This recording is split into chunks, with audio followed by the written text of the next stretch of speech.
What is going on, everybody, and welcome to the Simply Reliable Studios presentation for Saturday night's main event, John Cena's final match. His time is finally up, and it is our time now as we welcome and begin to reminisce about John Cena here on the countdown, if you will, the final countdown to his final match. It is I, the Renegade of Wrestling, JJ Williams, joined by the original Big G, Big Baller G, joined by the West Coast Professor Jeff MRF and Meacham. We're not 5 minutes in yet. Gentlemen, I know your answer, good sir. Are you ready for this evening? Are you ready for this wild ride No, we are about to go on? I'm not. No, no, I am not. Well, we're going to go ahead and start with you, Big G, since you're here, and I'm going to start posting the link in the other chats. But Sounds good. what what does John Cena mean to you? Jeez, he means a lot. Like first saw John Cena on my television screen. I want to say 2005, right after he got drafted to Raw with the whole Jericho thing. So that's the first time I remember John Cena. Thankfully, thanks to Peacock and WWE Network, I was able to go back to see, his earlier stuff. I saw his match against Kurt Angle when he first debuted. I remember buying WrestleMania 20 on DVD and watching his match with Big Show, like way before Peacock and all this stuff. Um, but yeah, John Cena's meant a lot to me.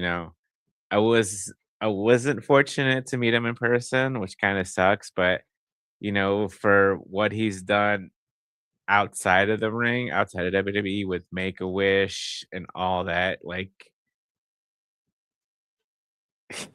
I don't know. He's like I don't know, one of the best human beings out there, you know. But I was fortunate enough to see John a good amount of times live in person at live events, at Raws and SmackDowns. I actually posted a video on X earlier of two one of the last two times I saw John in person was in Hershey a couple years ago in 2023 before he even did this whole retirement tour thing. And then the final time I got to saw John in person was WrestleMania 40 when he made a surprise appearance during the Bloodline match. So at least I was there to see, him help Cody finish his story. So that was very cool to see. Um, in his retirement tour, I mean, he, his heel turn at Elimination Chamber was great. The heel run wasn't all that, but he did what he could do to the best of his ability, what he had. And then, obviously I was fortunate enough to call with Walter and Noah, him winning the IC title in Boston and then unfortunately losing it at Survivor Series. But yeah, I mean, great memories with John. I know you two gentlemen above me have met John in person. You guys have a lot more stories with him. So I'm gonna end mine there and hopefully hear you guys tell your stories about John Cena. Sounds good. We appreciate you popping in, Big G. We'll see you a little bit later when we get to the official Saturday night's main event portion of the show. Gonna bring in next person that popped in is a regular member of the Simply Predicting panel. Chris Rotz, how are we doing this evening, good sir? I am doing good. I'm getting ready for John Cena's last match, and I feel tonight's going to be an emotional ride. Yeah, 100%. The gentlemen up on the top portion are not exactly 100% ready for this, but What does John Cena mean to you, Chris? What John Cena means to me is he was truly a hero, and he was truly a role model to me, my family, and my whole entire friends. John Cena inspired me to go follow my dreams when I decided, let me back in 4th grade. I wanted to do Taekwondo, that is karate, and I started from my right belt, and I achieved it by going from my white belt to my black belt back in 2014. And I set that goal out there, and John Cena was in my head and says, never give up on your dreams at all. And I wanted to achieve that. I saw John Cena many times when he was downtown, my hometown of Youngstown, Ohio, when they were doing the WWE live event tours. I saw John Cena in Pittsburgh multiple of times, 2021 back in the after the pandemic, and when I saw him at WWE Payback in 2023 when he was the referee of The Miz versus LA Knight. Yeah. That was a special moment to me. And that was the last time I witnessed John Cena live in person. I saw John Cena won his first WWE championship when I was 4 years old back in 2005 at WrestleMania when he defeated JBL. And You then just made Jeff get some back spasms there. And then He's calling for his Ovaltine and his cookie now. Then I saw John Cena won his last WWE championship when I was 24 years old this year at WrestleMania in Las Vegas when he defeated the American Nightmare Cody Rhodes. I saw him became multiple time world champion. He won United States champion. He was tag team champions with Shawn Michaels and also David Ortunga from the Nexus. He finally became a Grand Slam champion by being the Intercontinental Championship by defeating Dirty Dom Mysterio and then only to lose it at Survivor Series. He had so many matches. He took on the likes of Edge, Chris Jericho, Randy Orton, CM Punk, Cody Rhodes, Brock Lesnar, The Undertaker, Kurt Angle, Carlito, Kevin Owens, AJ Styles, Bryan Danielson, Bray Wyatt. He teamed with LA Knight at Fastlane, Randy Orton, CM Punk, Shawn Michaels, Triple H, and there's so many more matches for John Cena, and the list will go on and on. And I'm gonna say this: he also took on The Rock and Chris Jericho. It sucks that he's officially retiring tonight, but after this night gets done, we will be seeing John Cena in an ambassador role to get the next generation started. He's going to be working with the superstars of today, the superstars of tomorrow, and the superstars of the future. So I want to personally say thank you, John Cena, for always being a role model and always being a true hero to me. I will also be hustle, loyalty, and respect to everybody around me. And good luck on your retirement. Go enjoy retirement with your family, your friends, and your wife. You absolutely 100% deserve it. We'll see you down the road. And once again, thank you, John Cena. All right. Thank you very much, Chris. And enjoy the show tonight. I'm sure we will. Yes. I was going to go in order of people that popped in here, but I know that one gentleman who popped in here could be doing something here momentarily with the great Andrew Baydala. Oh, okay. So I want to go ahead and bring him in here, kind of cut the line a little bit. What is going on, Jordan? Slick How you doing? Blair, How you leader of doing? the Wrestle Collective. I'm doing well, good sir. Thank you for having me. Thank you for having me. I appreciate you. In my audio, my level's good. I appreciate you guys. Yeah, man, you sound really good, man. So I know you tend to live more on the other side, the elite side of the fence, if Yes. you will. But Okay. John Cena is definitely someone who's left an impression on all of us, good, bad, indifferent. So I just kind of like to know, what does John Cena mean to you, good sir? You know, I said this on with Andrew on his podcast and then mine later on. And John is one of those guys where you rarely get to see his whole career, you know, at least in my generation. You know, I'm 34 years old, so I got to see John literally his first match. Well, not counting OVW, to now his final match. And so what he means to me is it's a lot, man. He means an era. You know, he was an era of wrestling. You know, he was bigger than the business, is one thing I've always kept saying. There's going to be a void after tonight in wrestling. I don't know how wrestling feels it. I don't know where it gets filled from, but that superhero, that consummate good guy, you know, that Superman-esque type of, you know, the boy blue character is gone. And John Cena means a lot to me, man. So many memories. I mean, my favorite match and feud of his would probably be that JBL I Quit match. That whole series, that was great. We got some really, really good promos out of that on both ends. JBL cut some of the promos of his life during that feud. 100. And what really means what really John Cena means to me is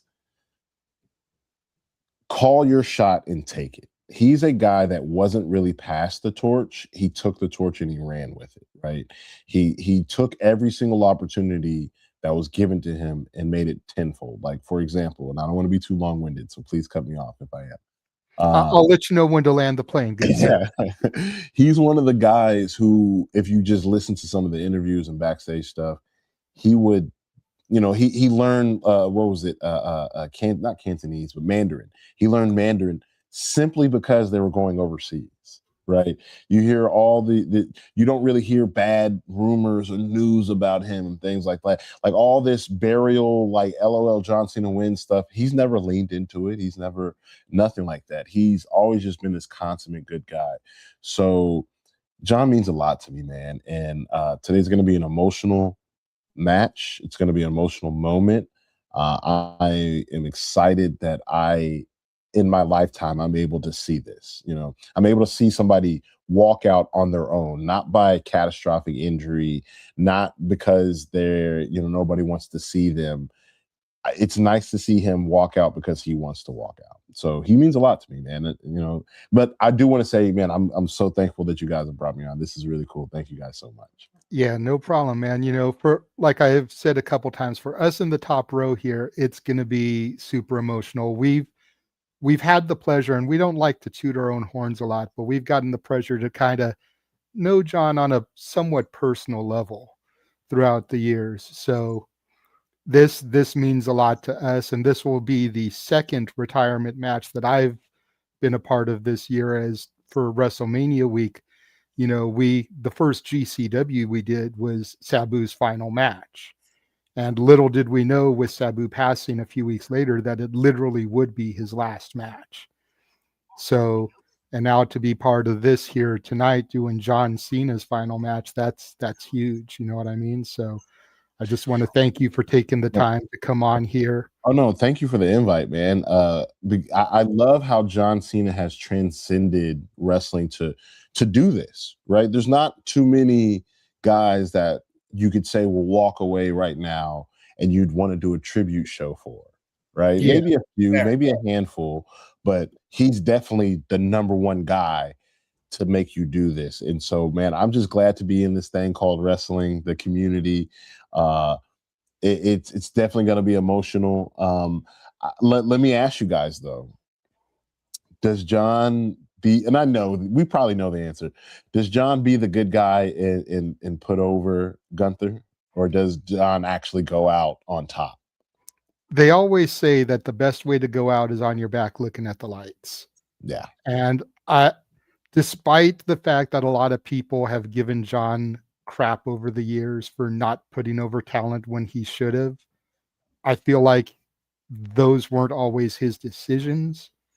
And he's going to do the right thing here tonight and put Gunther over, even though I still am not 100% sold on Gunther as the opponent. I don't think it should be him, because now he's going to have the stigma as retiring people. He retired Goldberg. He's retiring Cena. So when it's AJ's turn to go, is it going to be Gunther? When it's Randy's turn to go, is it going to be Gunther? Like, I don't want him to have that. You're not trying to do another legend killer gimmick. Nah. Yeah. Like that was a cool gimmick when Randy did it. And I don't want to see Gunther get saddled with just a rehash. Yeah. He's better than that. Yeah, I can understand. I think somebody like a Carmelo Hayes, a Braun Breaker, and Oba Femi could have benefited way more from this match than Gunther, who's already a made man. From that promo last night, give me Oba Femi. 100. We do have other people waiting to get in here. Slick, again, thank you very much for popping in. Thank you, Go guys. do what you're going to do with Bayley, man. Yeah. Best of luck and success to you, man. Thank you, guys. You guys do great work. Make sure you guys like and subscribe, do all of that, man. This is great. So thank you, guys. I appreciate the time. 100. Next person we're going to bring in should have kind of came in before Slick there. He was here first, but like I said, I knew Slick was going to be doing something else. We're going to bring in Mr. Diaz here. What's up, guys? How are you guys doing? Let me just sit up properly. Good to see you, David, as always, man. Always a pleasure to work with you, brother. Jeff, how are you guys doing? We're doing well. We're doing well, man. What does John Cena mean to you?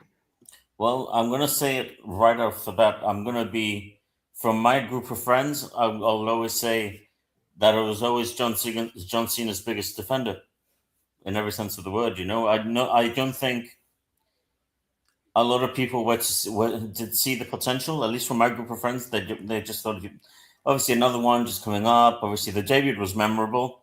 But I want to say, just before the rapping gimmick, he did get lost in the shuffle halfway through. Yeah.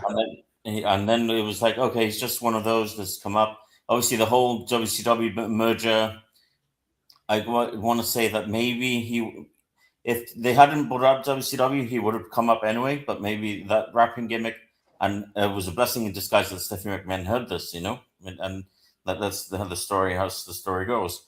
But then once he developed that rapping gimmick, and obviously then once he broke off from B Squared and Bull Buchanan in, what was it, early 2003, I believe it was. Then from that point on, John was the guy. Yeah. Right off the bat. I mean, it was everything. And it wasn't even the rapping gimmick, it was, I think the beauty to John, and I'll always say this, is that they took their time to elevate him and to give him a title. He didn't need a title to get over, because obviously he did that with the gimmick on his own. But then when 2003 rolled along, and then, like I said, once he split up from B Squared, Bull Buchanan, and then say around September, October, leading to Survivor Series 2003 and No Mercy 2003, that's when I saw John Cena as the next big guy. I really did feel it. And he had to change his game. He changed his attire. The look, it wasn't all about championships at the very beginning. And one thing to admire John for, and I think a lot of legends will allude to this, and they'll probably be the ones in the know, and WWE superstars alike as well. He's always been wanting to learn from the best, and that's one thing that John has done very well. He did that with Kurt Angle. Then he obviously, we know he did all the stuff with Benoit, Booker T, and so on and so on and so on and so on. And it just, I'll always be, like I said, his number one defender for that, because of that. John is, sure, he's not everyone's cup of tea. That's the honest truth. but what he's done for wrestling has to be recognized. And he is, at least to this generation, this ruthless aggression era where we came from, he is to that generation what Hogan was to our generation. No doubt. 100. Not in my I'd view. even say beyond the ruthless aggression era, the entire time he's been the guy. He's been Yeah. what Hogan meant to the kids of the 80s. That's the thing. I mean, I look back, I've been watching a lot of John Cena's work in the last month, and there is a lot of stuff, and I think Slater alluded to this, like a lot of stuff that he did weren't really his decisions at the end of the day. But the reality is, like, they still talk about, like he rightly said, that he didn't get people over, but he did get a lot of people over. I mean, I honestly believe he made Edge very relevant, a lot more relevant than what he was after he cashed in.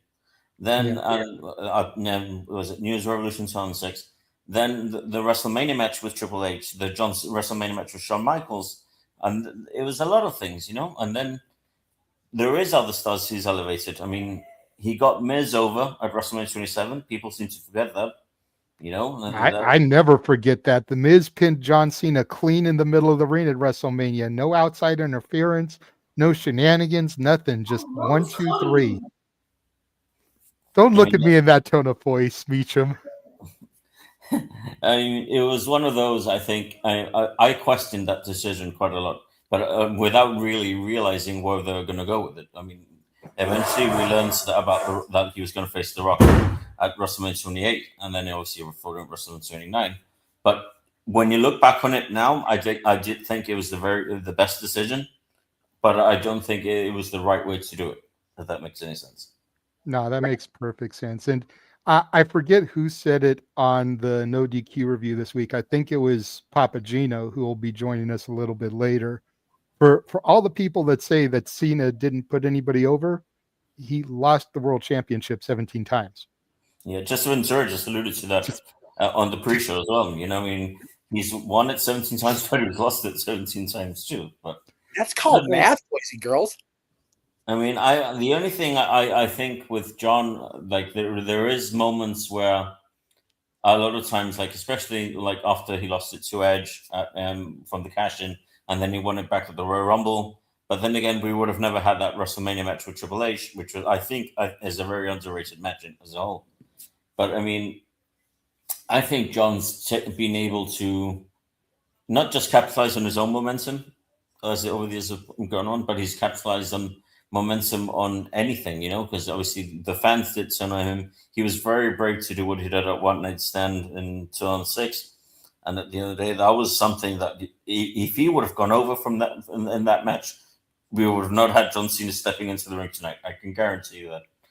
Dude, if John Cena had gone over at One Night Stand 2006, the Hammerstein Ballroom would not be standing anymore. No. I mean, they said it really in the banner, if Cena wins, we riot, and they could have 100. It wasn't just an exaggeration. It wasn't for show. That was truly the reality, and not there anyway. But I think that's where we can always argue, and a lot of people argue that what he's done for the business, and people may not see the bigger picture here. But I don't think a lot of people have seen it with many others. We can go on. Sure, he's not the greatest wrestler, but when he did have a great match, he did have a great match. I mean, the Margaret Royal Rumble 2007. I think that's one of my all-time favorite matches as well. I mean, that triple threat with Seth and Rock and Royal Rumble 2015, and it's been countless others. A lot of matches where the ones that you felt he would have gone over, he didn't. Yes. Yeah. But at the end of the day, his contributions to professional wrestling should not be forgotten. And here I am, 23 and a half years later from his debut, when I was 13 years old, Jeff. All right, y'all can just fuck off with the ageism. Like, seriously, all y'all. He's older than me, folks. Just saying. I love y'all. I'm just playing, but yeah, no, stop that. No, but the thing is that I think that's where I stand. To have seen him when I was 13, when he first came in, and now to see the end almost at 37 years old is remarkable. And my only complaint, and this is where I think I'll be negative towards the rest of his career, to the rest of my life. I think that I would have loved to have seen a bigger Taker versus Cena match than the one that we initially got at WrestleMania. That's fair. That's fair. That's my only complaint. But the rest, thank you, John. That's all I got to say. Fair enough. Well, thank you very much, David, Thanks so for much, popping guys. in. We'll leave you guys shortly, and I can't wait to watch it. Absolutely.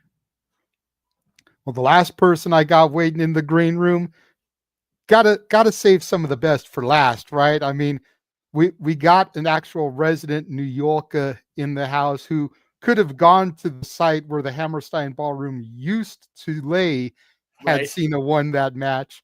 Yeah. Give it up for my boy DJ from Rockin' Ropes. And I'm Actually on camera. pulled over his car. He was driving, pulled over so that he could be here with us tonight. What is going on, my brother? Can you guys hear me? Am I all good? Yeah, you're good. Loud and All right. clear. Because it's all connected to the car and blah blah blah. But it's really hard to believe that we're actually here talking about this. Like John Cena's last match. Hopefully, you know, wrestlers say they retire, but do they really retire? But it feels like kind of like Kobe Bryant's last game.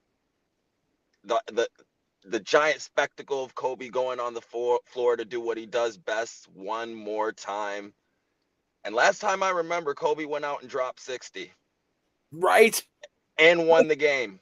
Ridiculous. So I expect Cena to be glazed to the max because he's going to put out just as good as a match him and AJ Styles did. And that to me was the best match of his retirement tour so far. Oh, Like, without him and AJ was just leaps and it was my match of the year for the moment because it was just that good. Everything was perfect. The crowd, the environment, them being facing for the last time, and then it was basically them laying it all out. It's kind of reminded me of watching Flair and Michaels in Flair's last quote unquote retirement match, and how good that was in terms of the storytelling and the just Ric Flair being Ric Flair at his best. Same thing with Shawn Michaels. So like, it's gonna be hard to not being able to see him all the time and just have that thought in the back of your head, like, oh, when's Cena gonna come back? When Cena's gonna have this big match? Like, my biggest what if with Cena is like, what if the trilogy with him and Dwayne actually happened? Like, how big of a spectacle could have been? Like, the Undertaker one was a really good one because that is a huge letdown. But I don't know. Yeah. I think them just going one apiece just to appease themselves and their egos. Nah, go one more time, settle the rubber match, and then piss everyone off and do a draw. Then that's the question all wrestling fans are going to talk about forever. What if The Rock beat Cena? What if Cena beat The Rock? But we'll never have that. No. I still think you should do that with Cody and Roman just because everybody else having everybody do a draw, be like, just to piss off the marks. Oh, exactly, just to piss off all the marks. No oh my God. You can see Cornette putting like a 40-minute rant. No finish to one of the greatest trilogies. Like everyone would lose their mind. At DQ drive through, like, oh my God, so good. Yes, please. See, anyway. And we all know you're part of the cult of Cornette, so you'd be just eating that podcast. No, he is. I know he is. I'm here for his whole ex is corny fans, so you know. Right, exactly. Oh, it'd be so good. But I live for the crash. It's because corny. His crash outs are legendary. Oh yeah, Like, it's just nonstop entertainment on the crash outs. Yes. And it's just when you catch him on the crash. And the thing is too, he is also one of the smartest wrestling minds we have left in this business. Yes. Like, there's very few people in the wrestling business who has the wrestling mind that Cornette has. Like him or hate him. I disagree with a lot of his takes. Like, I love Bray Wyatt. He disagrees with anything Bray Wyatt. He hates Alexa Bliss. I think Alexa Bliss is a top 5 female talent of all time. Not a lot of females her height, her size can get over the way she did and have her ability in the ring. I'm sorry, she's the blueprint. She was the blueprint for a Roxanne, for all these smaller girls coming in. Yep. Alexa Bliss was that blueprint. Sorry, I couldn't get that straight out. You know what? Even as much as I hate her, I'll throw Liv in that conversation too.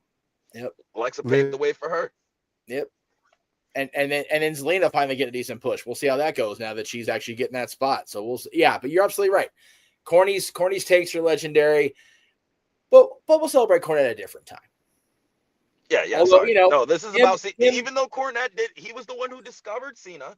OVW pushed him as the prototype. It was it was the scouting of WWE, you know, bringing Bruce Pritchard. People love or hate Bruce, but brought him out to UPW and watched Rick Bassman's prototypical boy from West Newbury, Mass, come out here and getting.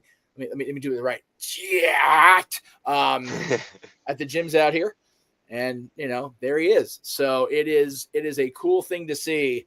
You know, it's for me, it's crazy that it's gone, you know, full circle. And the reason I'm elaborating and talking more than I was supposed to is because JJ's lost his signal. So we're gonna go ahead and keep. It's good. And I had no controls. I'm not the button, so I got nothing. So DJ is JJ number 2 for now.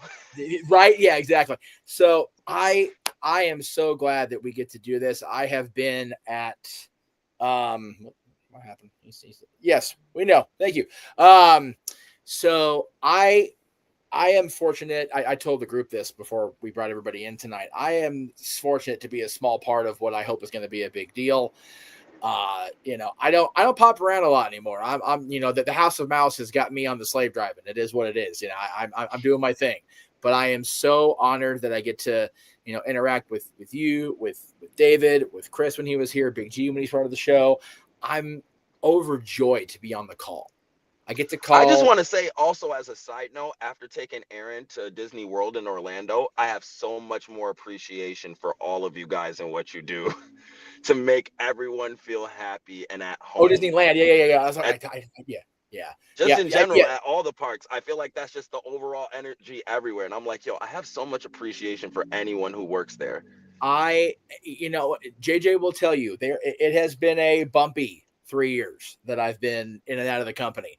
But I will say in this last couple of weeks, having the opportunity to not just stay in my location, I've actually been on Main Street the last 2 weeks working crowd control during the Christmas parade. It's like, oh, gee, I get to watch the parade twice a day and help with the guest. Count my suffering, please. It's delightful. So I'm happy to be here. I purposely asked for today off. The company was gracious enough to give it to me, and I will let him take back over now that he's popped in. But I just wanted to throw it out there real quick since I knew I had to spiel a little bit while he was having his technical difficulties, if you will, baby. Got to keep the genius in going when JJ goes down for the count. You know what I'm talking about? Making major motion pictures and movies and sitcoms, baby. Making motion pictures is a bitch and a half, baby, especially when we got technology issues. But the dream will stay alive forever as long as JJ can keep the button going. You know what I'm talking about? Absolutely.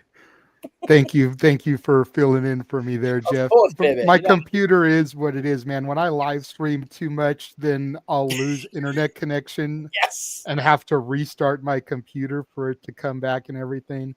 Yes. I know it's just going to be one of those nights with 3 live streams in a row. So right. And being out there in the boonies don't help neither, baby. You know what I'm talking about? Right. But so I missed part of what you said, DJ, but did you get all your thoughts out? Oh yeah, all good. Okay, cool. Me and Jeff were just we was just riffing, baby. We was riffing. It was all good.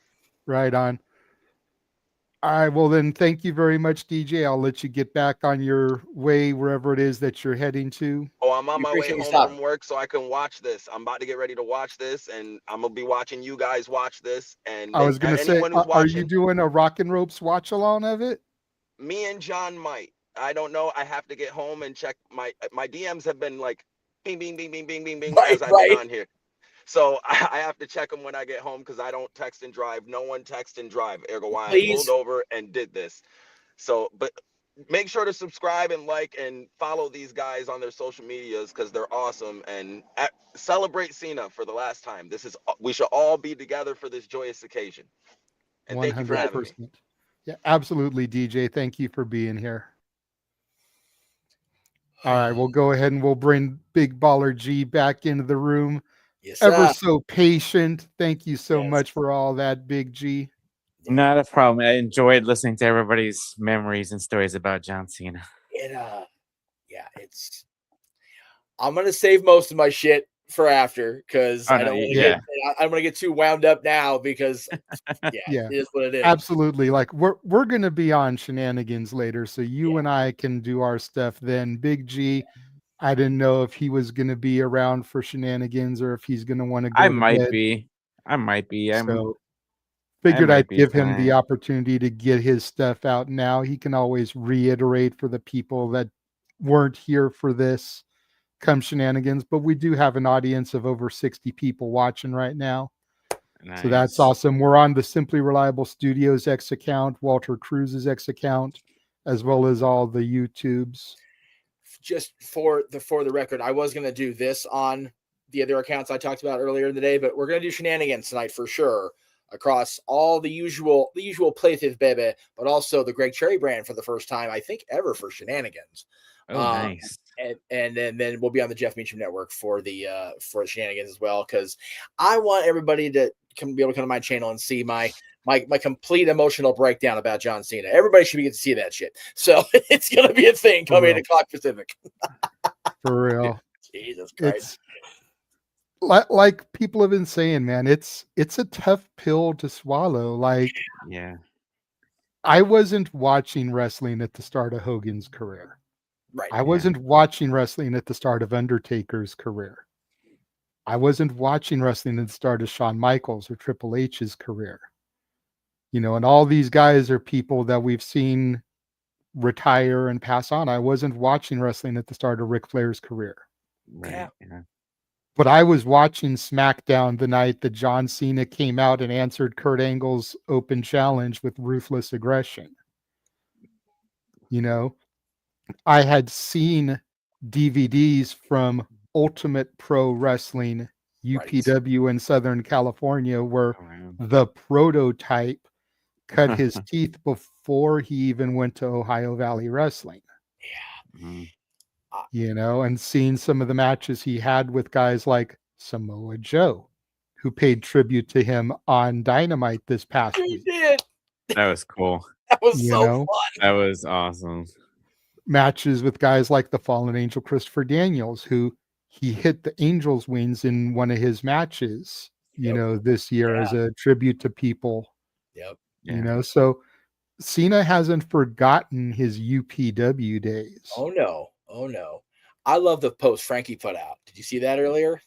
I think I did, yeah. Okay, yeah, let me I will briefly pontificate on the guy who is still the coolest wrestler alive. I don't give a shit what anybody says. Hey, he's the king of TNA. Even if he's no longer the coolest wrestler alive, he is, by God, the king of TNA, and I bow to the king. I am just so glad that I am still involved in podcasting and live streaming, and I can say that Frankie Kazarian is a world champion, because damn it, if anybody in our circle deserves it at this point, fuck.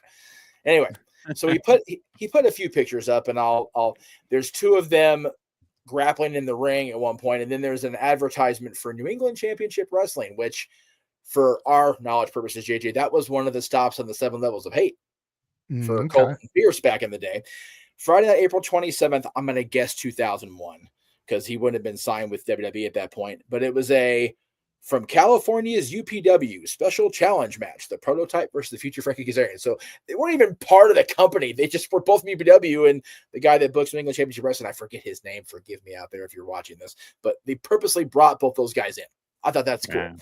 But Frankie said, it was my honor and privilege to be a part of the beginning of John Cena's journey in 2001. So it could have been 2001. Be it training with, wrestling against, road trips, or just becoming friends. His work ethic was always second to none. His attitude, his best asset.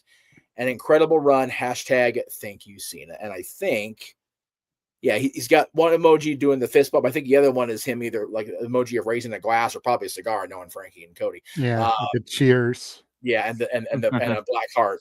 I am so thankful that so many of the people that I love and care about got to interact with this guy that I love and care about that we're going to send off tonight. It's wrestling is often a bitch, and it's not nice to us that count it as its mistress. But nights like this, like, it's good shit, pal. Yeah, it is. Nights like this are what unite us as wrestling fans. Yep. Right. Yep. Absolutely. Again, regardless of what side of the fence that you lie on, whether you're a Fed head or a sicko or whatever, That head's good. I like it's nights like this that unite us. Because like I said when we had Jordan on here, Slick, he doesn't pay a whole lot of attention to WWE these days. He's more of an AEW diehard, but that. Right. Cena's impacted all of us in some way, shape, or form. So it's just kind of cool to get people's thoughts. And again, tune into Saturday Shenanigans after the Saturday night's main event feed, where all the regulars from the Simply Reliable Studios will give their thoughts, their memories on Cena. Favorite moments, favorite matches, favorite promos. Talk a little bit about his music career, his movies. We're going to go deep into John Cena tonight. So I'll be there. If you're the type of person that gets sick and tired of hearing people talk about the same topic, have a good evening. Yeah. But if you can ride with us knowing that this is all a salute, then welcome to the ride. Buckle in. Keep your hands, arms, feet, and legs inside the vehicle at all times. It's my job. No, I will say this for everybody that's watching. Where we're at here, we are under 20 minutes away from the start of Saturday's main event and a few hours away from Shenanigans. If you at home have never experienced Drunk Jeff, it is about to go the fuck down. Just telling you that. Listen, Shenanigans, all right? He has the Rocks tequila to salute John Cena. And hey, is there any better salute gluten-free. there? It's gluten-free, so it's healthy. There you go. Right. I have been drinking the tequila sodas lately, thanks to my my lady friend. That is her drink, tequila soda. But I have to do my own spin. It's got to be ginger ale because ginger. So I'm looking forward to it. I'm looking forward to talking about John. I'm looking forward to I'm looking forward to calling a match with Papagino. I haven't done that yet. I'm excited. I can't wait to hear you guys. And freaking I know the Dominguez will be there in our chat room. They can pop in, of course. I am looking forward to showing both of them, mainly the brother sibling, if we're being honest, that it's okay to love John Cena, even if it only is for one day. It's okay. It's okay to be a fan of Cena. I give so much shit for it, though. Anyway, yeah, it is going to be fun. That's what this night should be. It should be fun. Exactly. And the whole card looks good too. Not going to lie. Yeah, let's go ahead and start talking about this. We've spent 40 minutes glazing John. Oh, jeez. And like we should, if we're being real, because it's his night. Well, hold on. Before we get to that, you want to talk about glazing? God. Apparently the next person I'm gonna bring on screen is kind of mad that there wasn't a John Cena Cleveland T-shirt. But like I put in the No DQ chat, hey, if there was a John Cena T-shirt for the Browns, it would just been a porta potty. Yeah, and then when you say that, this motherfucker starts posting, "Hey, you got $100, work with it." Like, hey, can we focus on tonight and not be drooling over the divas? Can we do it for a night? Hi. Hello, Mansfield. Hi, Mansfield. How are you this evening? Hi, Jeff. What Hi, does JJ. John Cena mean Sorry, to you? I also just got my dinner. My sister That's just okay. handed me dinner, so That's awesome. what's happening when you were. So I get on your ass. Let me say this about the Cleveland shirt. I don't know. Did you watch his interview with Chris Van Vliet? Not yet. Who are you talking to? I know the whole 200 dates thing, really. which Okay. I know about that, but that's also unrealistic with their current schedule. So that's how I was going to say. Oh. I give a fuck about the Browns schedule. Fuck the NFL tonight. Like, seriously, that's tomorrow. Tomorrow's Sunday. There is in the works. I'm not sure how many of them were made because I don't know. I know how many there were. I still don't know what cities are all included. John planned ahead.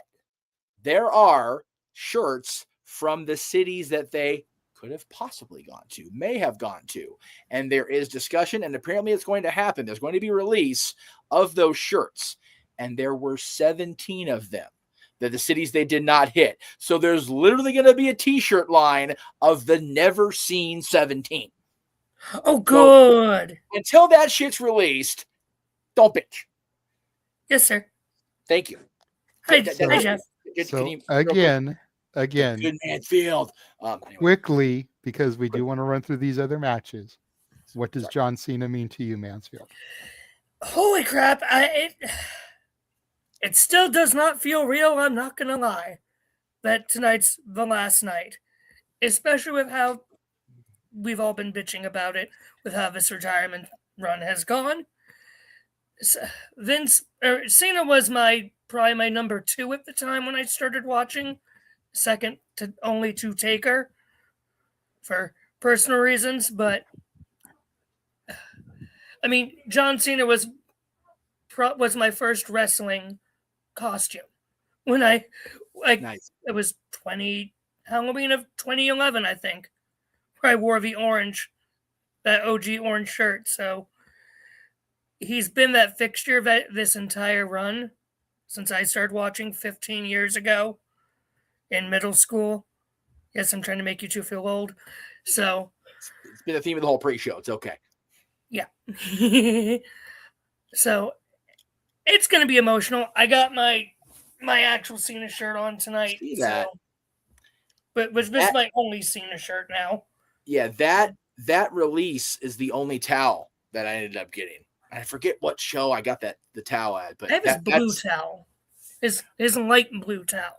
Oh, okay, well then no, because what I have is green. I forget what show I got, but it's the only time I ever bought one of the Never Give Up towels, and God knows I can find it in here right now. That's why I purposely bought a new one of these, because I have one from the 2012 run, but it is worn, it is weathered.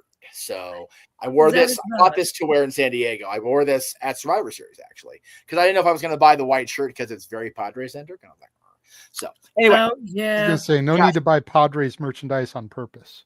Well, you know what? When am I going to go to see the Padres play? They don't play in October, November. When am I? Seriously. Oh, and the Browns only do because the season's starting. That's valid. Browns jump in Jehoshaphat Williams. You shut your horn mouth. Jehoshaphat, cut him off, dude. He's done now. Yeah, for real. You've had enough, Josh. Thank you for coming in. Yes, we can't see you anymore, but you are always welcome on Shenanigans if you want to delve further into the Cena memories, my friend. Considering I am snowed in pretty much tonight, I might actually do that tonight. Hint, JJ. Well, sounds good. I'll shoot you the link when it's time, good sir. Thank you for popping in. Perfect. All right, well, let's go ahead and bring Big Baller G back in. And also joining us now, the man who's going to be on commentary along with Big G and the Simple Man for the majority of the program. Mr. Reliable Walter is in the house. All right. We got a salute. I'm here for it. Yeah, I got to salute him for the last time we'll see him, because next time it's going to be a suit and tie version of himself. I feel like we see the suit and tie John Cena more than we see the jorts and t-shirt Cena these days anyway. So right. like even when he does interviews, like he's suit and tie John Cena, like he's not himself anymore. He's corporate Cena.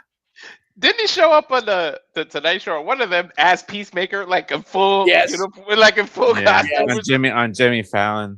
He does Fallon all the time. Him and Fallon are good friends. Yeah. Him and Fallon go back to when I think Jimmy was still cutting his teeth on Saturday Night Live before he even got late night. So yeah. That's how long John Cena's been around. Jimmy Fallon was still on Saturday Night Live only at the time. Yeah. So John's been around for a minute, but there are other matches. JJ alluded to it. Yes, man, let's get to some of those. Yeah, let's run these down real quick. I am so glad, Jay, that if you believe the interviews, and I tend to believe John's interviews, that he helped cultivate this card. This match alone, it's like, man, we've got the WWE champion versus NXT champion. That's awesome.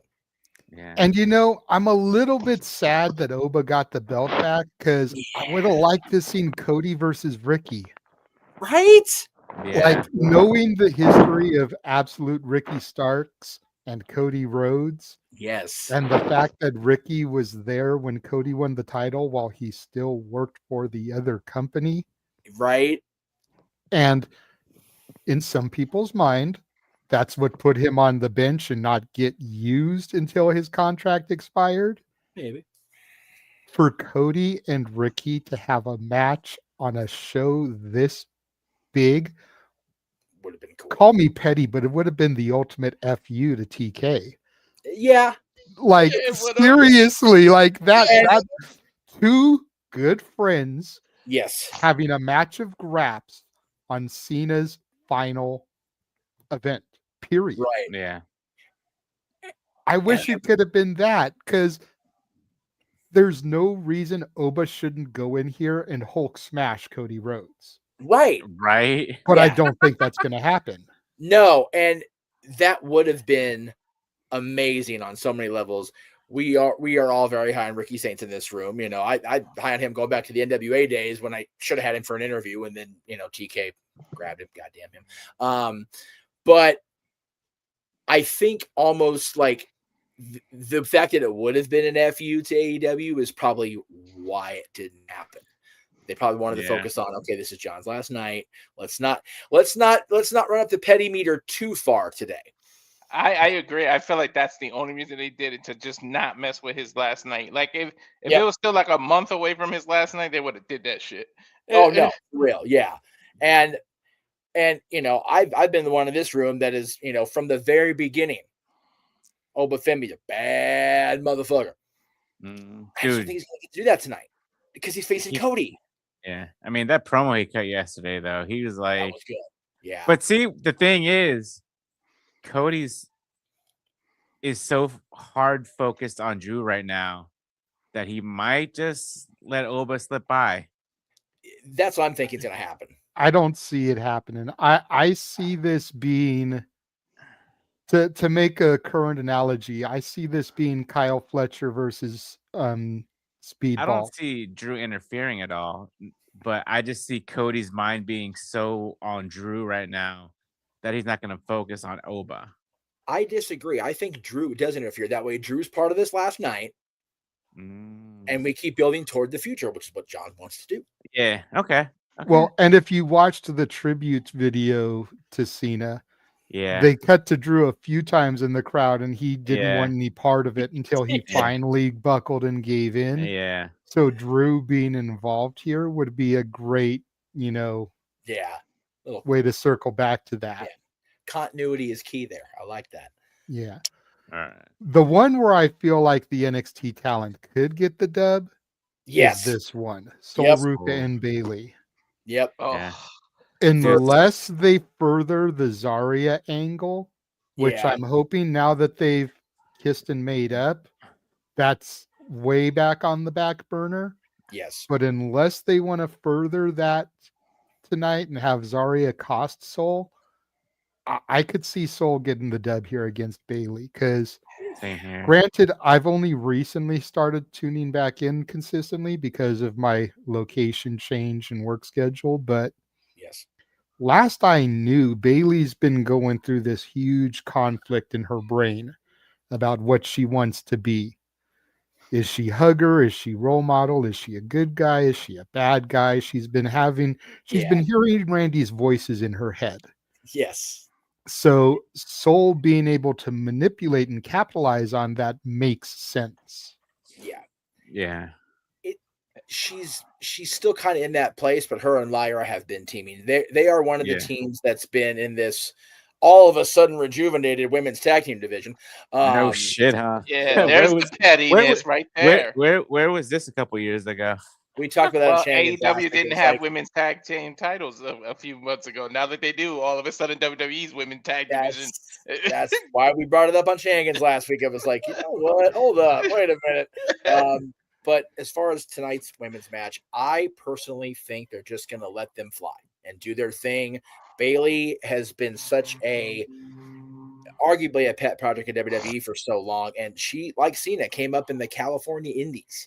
So, you know, Davina Rose, baby. Marquez liked my post, by the way. Thank you, David. If you're watching, I know you're not because you don't watch wrestling on purpose. If you can help it, can't imagine why. Right. But yeah, I'm looking forward to it. I think I'm just gonna turn these girls loose, let them go, and I'm here for it either way. Whichever one wins, I prefer Soul, but I'm good either way. It's gonna be a solid women's match. the other match, JJ. Oh my god. Yeah. The Rock ain't the only one that snatches souls. That's all I'll say. This is the match that I think should open the show because AJ Styles and Dragon Lee versus Javon Evans and Leon Slater. And does anybody out there remember when this TNA partnership with WWE began and the Renegade told people how good this was going to be and that it was going to be more than just NXT? And people are like, well, I got to believe it to see it. And Jordan Grace and Joe Hendry in the Royal Rumble don't count. Well, then we got Joe Hendry at WrestleMania. Yep. Yeah. And now we're getting Leon Slater on Saturday night's main event. Yeah. So kindly, could you all shut the fuck up now? Kiss Or both our asses, or 'cause you know, we hey, both were on JJ, this. tie into the season. I need to see it to believe it. Seeing is believing. Believing is seeing, mucker feathers. Oh my god, you I actually got can't the wait Santa for Claus card.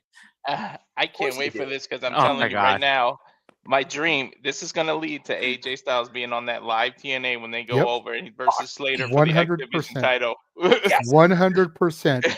This is my storyline. Okay. And Carlos Silva, you might actually be watching. You might actually take some notes. I love Carlos. So I'm going to feed this to you, Mr. Silva.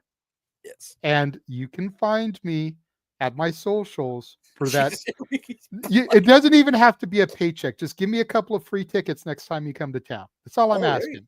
Dude, for Rebellion. Okay. Rebellion. AJ Styles pins Leon Slater tonight. Okay, so now AJ is pinned the X Division champion. Yes. We go to the premiere of Impact on AMC. AJ Styles versus Leon Slater. Okay. AJ Styles defeats Leon Slater for the X Division championship. Oh. Hold on, because there's a final step to this. All right. AJ Styles takes the X Division championship, activates option C.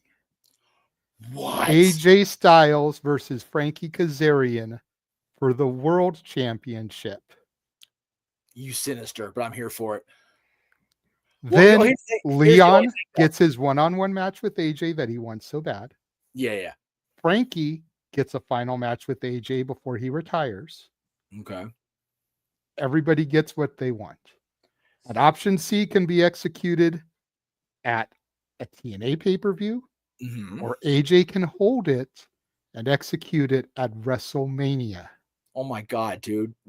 And Jesus. then you've got the TNA World Heavyweight Championship being defended on WrestleMania. And while you sit there, contemplate that, perhaps have to leave camera to change your drawers. Right. Let's go ahead and bring in our lead commentator for the evening. Yes. The simple man, Noah Foster. How are you doing, my friend? Long time no see.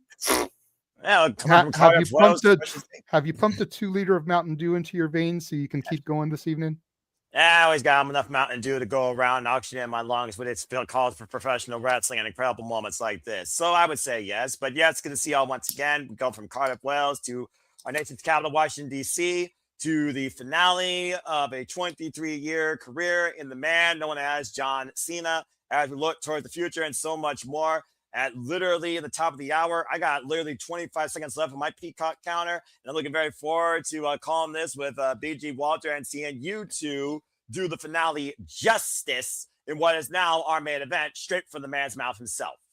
Well, hopefully we do you proud, good sir. I have no counter on my Peacock. It just says coverage will begin shortly, so we'll make sure everybody gets synchronized here with the then, now, forever, like we always do. And then we will depart and pop in during the commercial breaks. Yes. But we won't interfere with you guys and the call and whatnot. Let me say this, JJ, about your theory. If Mike Santana wasn't wrestling Frankie at Genesis, I would agree, but I think Santana's going to regain the title, which sucks. I'm on now. Oh shit. Mine's then. Oh, there it goes. Forever. I'm gonna pause that forever. Then I just got to forever. Now.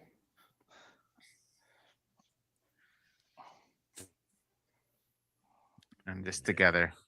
Yep, always. Forever. I love Peacock streaming services. And I'm at together. And together. There we go. Together now. Well, this is it, everybody. What started all the way back in 2002 reaches closure tonight from Washington, D.C. in our nation's capital as we bid farewell. The last time is now for the most polarizing, accomplished sports entertainment figure in professional wrestling history. We say farewell to John Cena and open the door towards the future. Capacity crowd on hand. There you see all this unique memorabilia celebrating Mr. 17, the Golden himself. And of course, the Heartbreak Kid, Shawn Michaels, Johnny Gargano, of course, these two pioneers that lead the future from the black and gold NXT to, of course, the showstopper, Mr. WrestleMania, who shared a match with John Cena on that stage. Expect surprises and all sorts of guests here tonight as we got the WWE Hall of Famer Trish Stratus in the building. Oh, wow. Damn. And also the man that literally asked him if he had those 2 words needed, Kurt Angle. Dude, That's what's up. Trish Stratus is like the Mrs. Benjamin Button. I swear she's aging backwards. Well, Yoga will definitely help that, by the way. Oh, course, shit! Henry, who, of course... Yeah, he's not wearing the salmon suit. Okay, good. Okay, good. Tonight. So don't worry, Jeff. We're not going to get a freaking Rick Roll again like we did back then. Yo, he should have wore it on purpose, like at the gym. Right? Yeah. Wore it on purpose, he says. And backstage, now. of course, in that locker room is the 17-time WWE champion. Yeah, To he's get got to have ready- the biggest suite that anybody's ever had right now. I bet How you that big of a man- suite do you give somebody like John Cena when the last time is now? As we go to this video package being narrated by Paul. Oh, so Levesque. good. If you guys haven't seen this layout, I have. I'm going to let everyone just take it in. This is as good as the national anthem. Everyone, please join Peacock or go to YouTube and watch this cold opener narrated by Triple H. Measured in titles.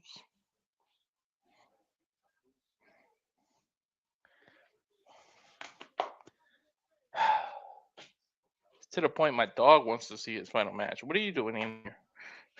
Let's get at him.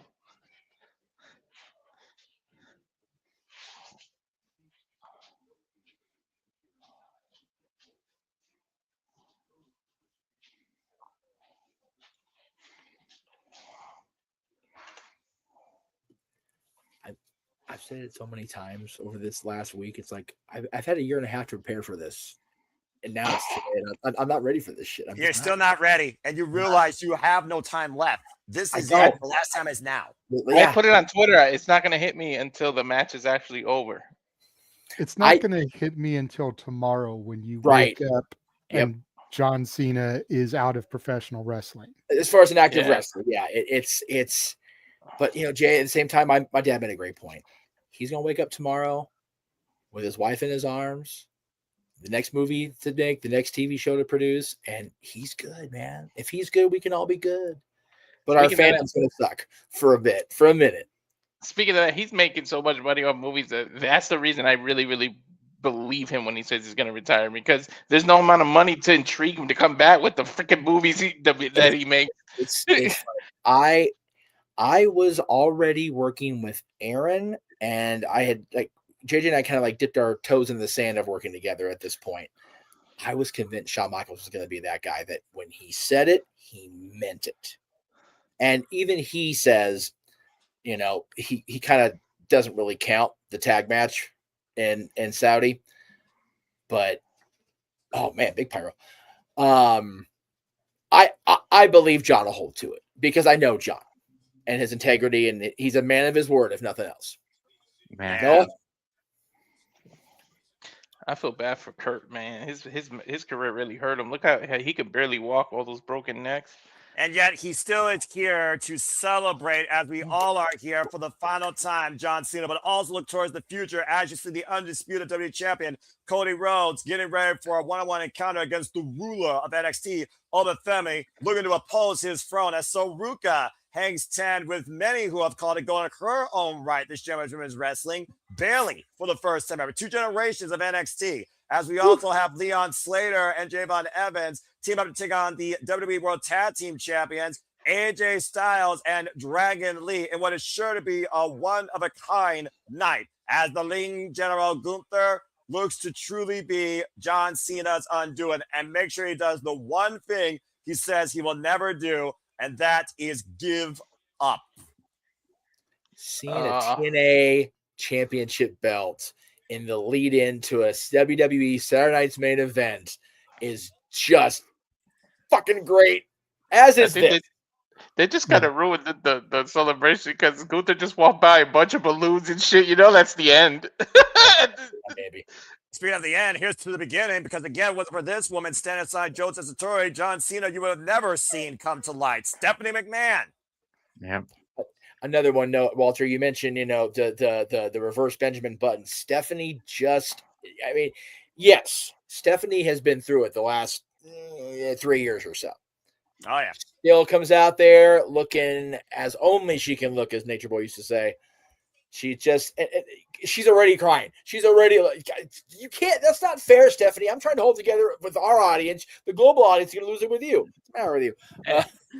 Stephanie McMahon is a fine wine. She just gets better with age. Does, man. Yeah. Thank goodness she likes rap.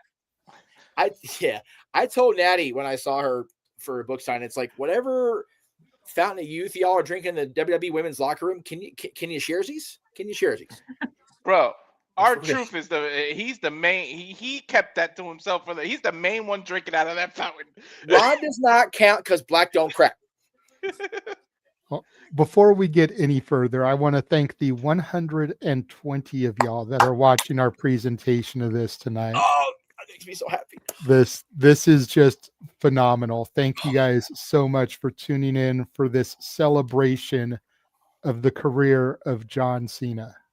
All night, without further ado, let's get right into it. Who's first? Oh, Cody. It is kicking things off with the man that holds the present, as we kick things off with the undisputed WWE champion, the American Nightmare, Cody Rhodes, taking on Femi. I hope they didn't put themselves in a corner with this, guys. Of control. So, Walter, I don't know if I told you this, but I'm going to Ron Hershey, right? And now it's a double tape. It's a double tape SmackDown and Raw. Oh, because of the holiday? Yeah. Good for you, man. Go up, I'm home. What? Whoa! Boom! There it is. That was delayed.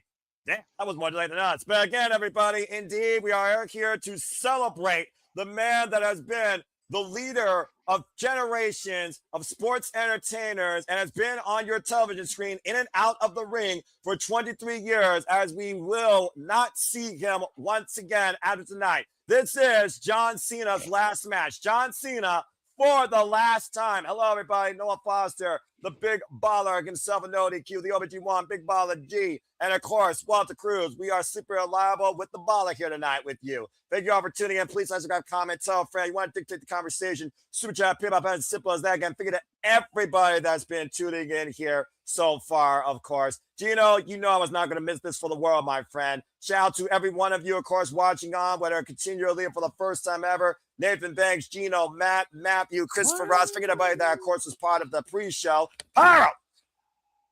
And, of course, shout out to Walter's family as well that have been contributors as well, also in the chat, including Emmanuel here. So, again, everybody, I hope that you enjoy this look into the future as we celebrate what has been for the last 23 years, the present forged in the past. We saw Stephanie McMahon, of course, who was the catalyst to John Cena, while the American Dream, Dusty Rhodes, was the bringer of the American Nightmare, who finally came home during WrestleMania 38 to build his kingdom. And, of course, the voice of John Cena's career, Michael Cole at ringside, along with Wade Barrett. It's going to be an emotional night for all of us here, for sure. Yeah. Michael Cole had posted a nice tribute video to John Cena earlier on X. Yeah, Gordon Soley being the voice of the history of the career of the American Dream, Dusty Rhodes, good old J.R. Jim Ross, the voice of Stone Cold Steve Austin, and Michael Cole has been the soundtrack of the GOAT himself and will call his final match as Cody Rhodes, the Kingdom Bearer, the captain, QB1, literally the face of WWE, takes on this new Forge anomaly for the first time ever, Oba Femi. This is really the present versus the future right now. Yeah. Seriously. What happens when 310 pounds, 6'4". What happens when a ruler meets a king? Time to find out. Mm-hmm. They fight for a crown. The crowd is behind Obafemi. They are. So wouldn't that mean if he pins him, he gets a WWE? He got claimed to get a WWE title match. Well, You would assume.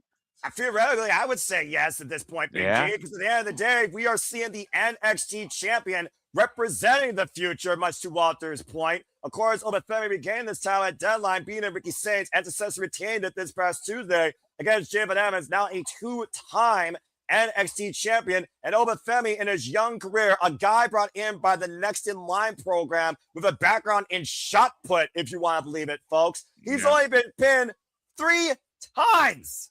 Yeah. It's kind of reminds me of Gunther when he first debuted in WWE. He could be the next Gunther. I'm about to say, this great college athlete that broke out in the NXT Breakout 20 program last year in January, beat Dragon Lee for his first title, the NXT North American Championship, held it for 273 days before ascending last year at Deadline to seize the NXT Championship this year in January, held it for 263 days, now in his second run. I cannot wait. Oh, my God. This is the biggest test in Obafemi's rising career that many people have already built him to be a WrestleMania main eventer. Correct. Obafemi literally saying to Cody Rhodes yesterday on SmackDown during that face-to-face, while Cody may have Drew McIntyre on the mind, you need to worry about me. I am here. I am now. Exactly. Yo, guys, Cody's not a small dude, and look at them face-to-face. Look at this. The tell the tape, of course, tells a better story here than what we could tell you about you seeing it in the ring. Of course, size advantage goes to Obafemi. Strength department still yet to be determined. Stiff corner attack here in the early going. Again, Emotional Man has been a WWE Undisputed Champion now twice, and being John Cena for his second run on SummerSlam. Of course, y'all can watch that match in full on WWE Right Now YouTube channel. Of course, we've seen Cody Rhodes overcome anomalies before. Let's not forget, he's the last man to beat Brock Lesnar. Yeah.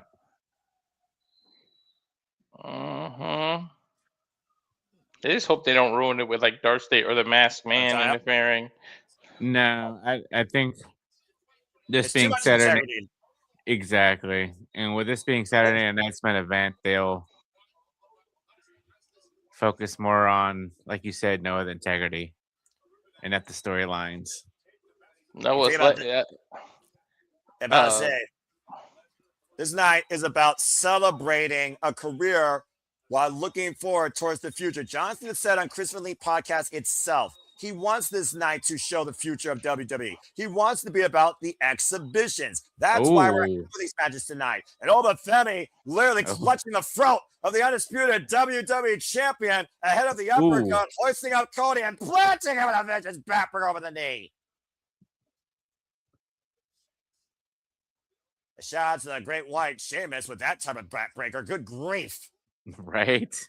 And just teeing off against Cody Rhodes here in the corner. Obafemi, by the way, grew up much like Cody as a fan of this business. It was CM matches at the age of 6 with Triple H and Undertaker that encouraged Obafemi to pursue this idea of becoming a WWE superstar one day.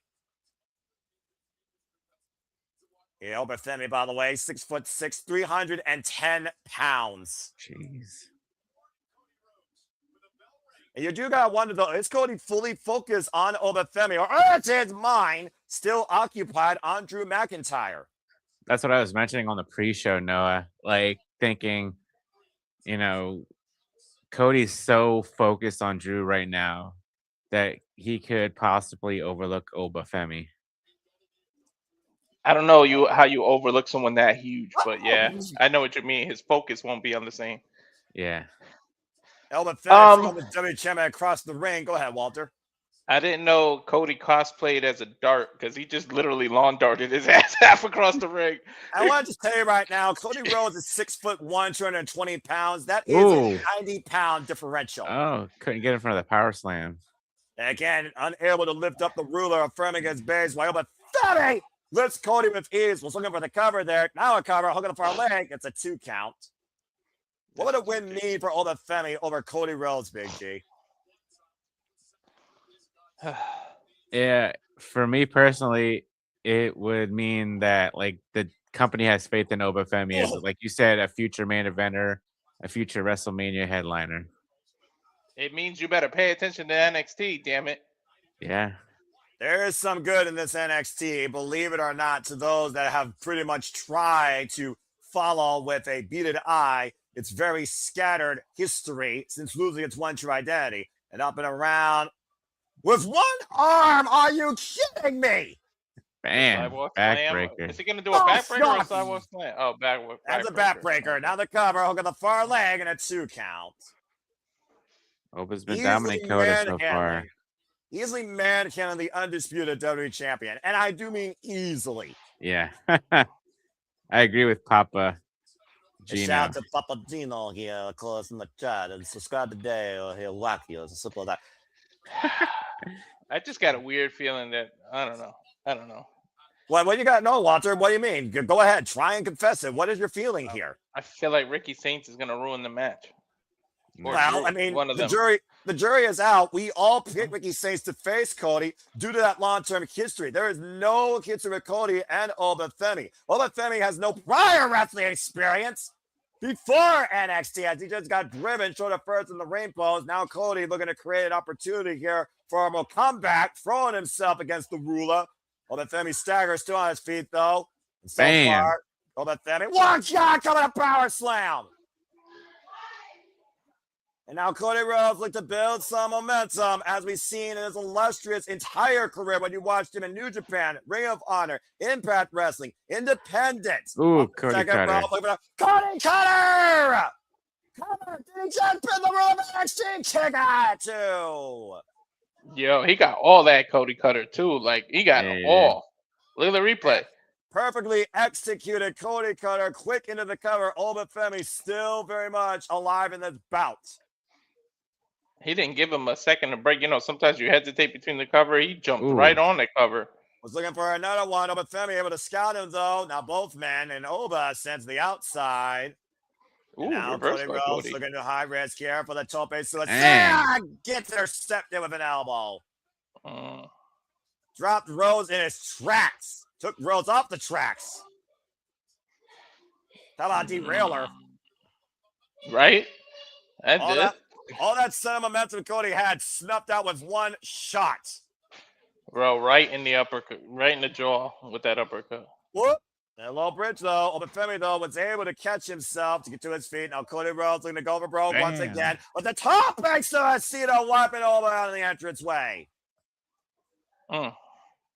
Absolute boldness by the American Nightmare, proving again why he has always claimed himself to be undeniable from undesirable. But Oba, oh God, plants him at spine buster. Cover Peppers with the far leg. Take out by Cody at 2. Yo, Oba is like, he's like, you thinking about Drew, huh?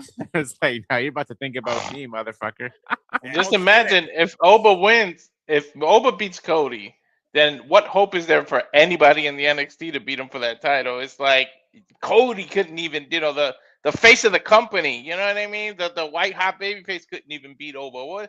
How are we supposed to believe anyone in NXT is going to take the title from him? To your point, with Ricky Saints lost the NXT Championship, he said the impossible is back on the throne. Again, only 3 men have pinned Oba Femi, and one of those men did it twice, and that was Tony D. Cody driven right in front of the announce table, and Oba Femi looking at what is Oba Femi thinking here? I know he ain't fitting to dive. There's no way. I've never seen the man dive, but I've seen Oba do a train. Oh, God damn! And bumping over the announcer with that running uppercut. A flying Nigerian uppercut. I'm not calling that a European uppercut from Oba. That's accurate, considering he's from Nigeria. He went back home to the motherland, let's forget, to beat Ricky Saints ahead of deadline to reclaim his NXT championship. Claudio. You're literally dealing with a man that was only pinned once this year. How the hell are you prepared for that? Look at Tyler Damn. back there. The Burton from the Pacers. Is Cody bleeding from his ear or his mouth? No. A good scouting, Big G, and that might literally His affect the ear. equilibrium of the Okay, undisputed because champion going forward. it looked like it was. I saw his ear and his mouth. Oh, okay, it's going down to his mouth. Ear. Okay. It's probably that same ear that what you call it? Remember when that rapper Travis Scott hit him in the ear or something and did something to him? Exactly. I don't think that's fully recovered. And again, folks, we are 3 matches away from John Cena's last match. This is a countdown of time. This is a countdown of placement. Pop up, looking for a fall from grace. Cody able to escape out of the now Cody out of the corner. Top rope counter! Into the counter, hit the fire leg, and no! Oh, and there was Santi's app. Damn.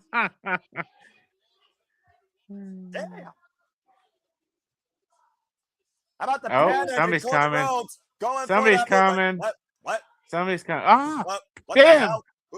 Oh, God. Oh, come on. I told you. Fuck on. I told you it was going to be one or the other. I said it was going to be Drew or Ricky. Oh, what the hell? This is not a time for your ego to come into play because you can't win if your career depended on it. You fucking Wait. We could get the tease of Oba versus Drew.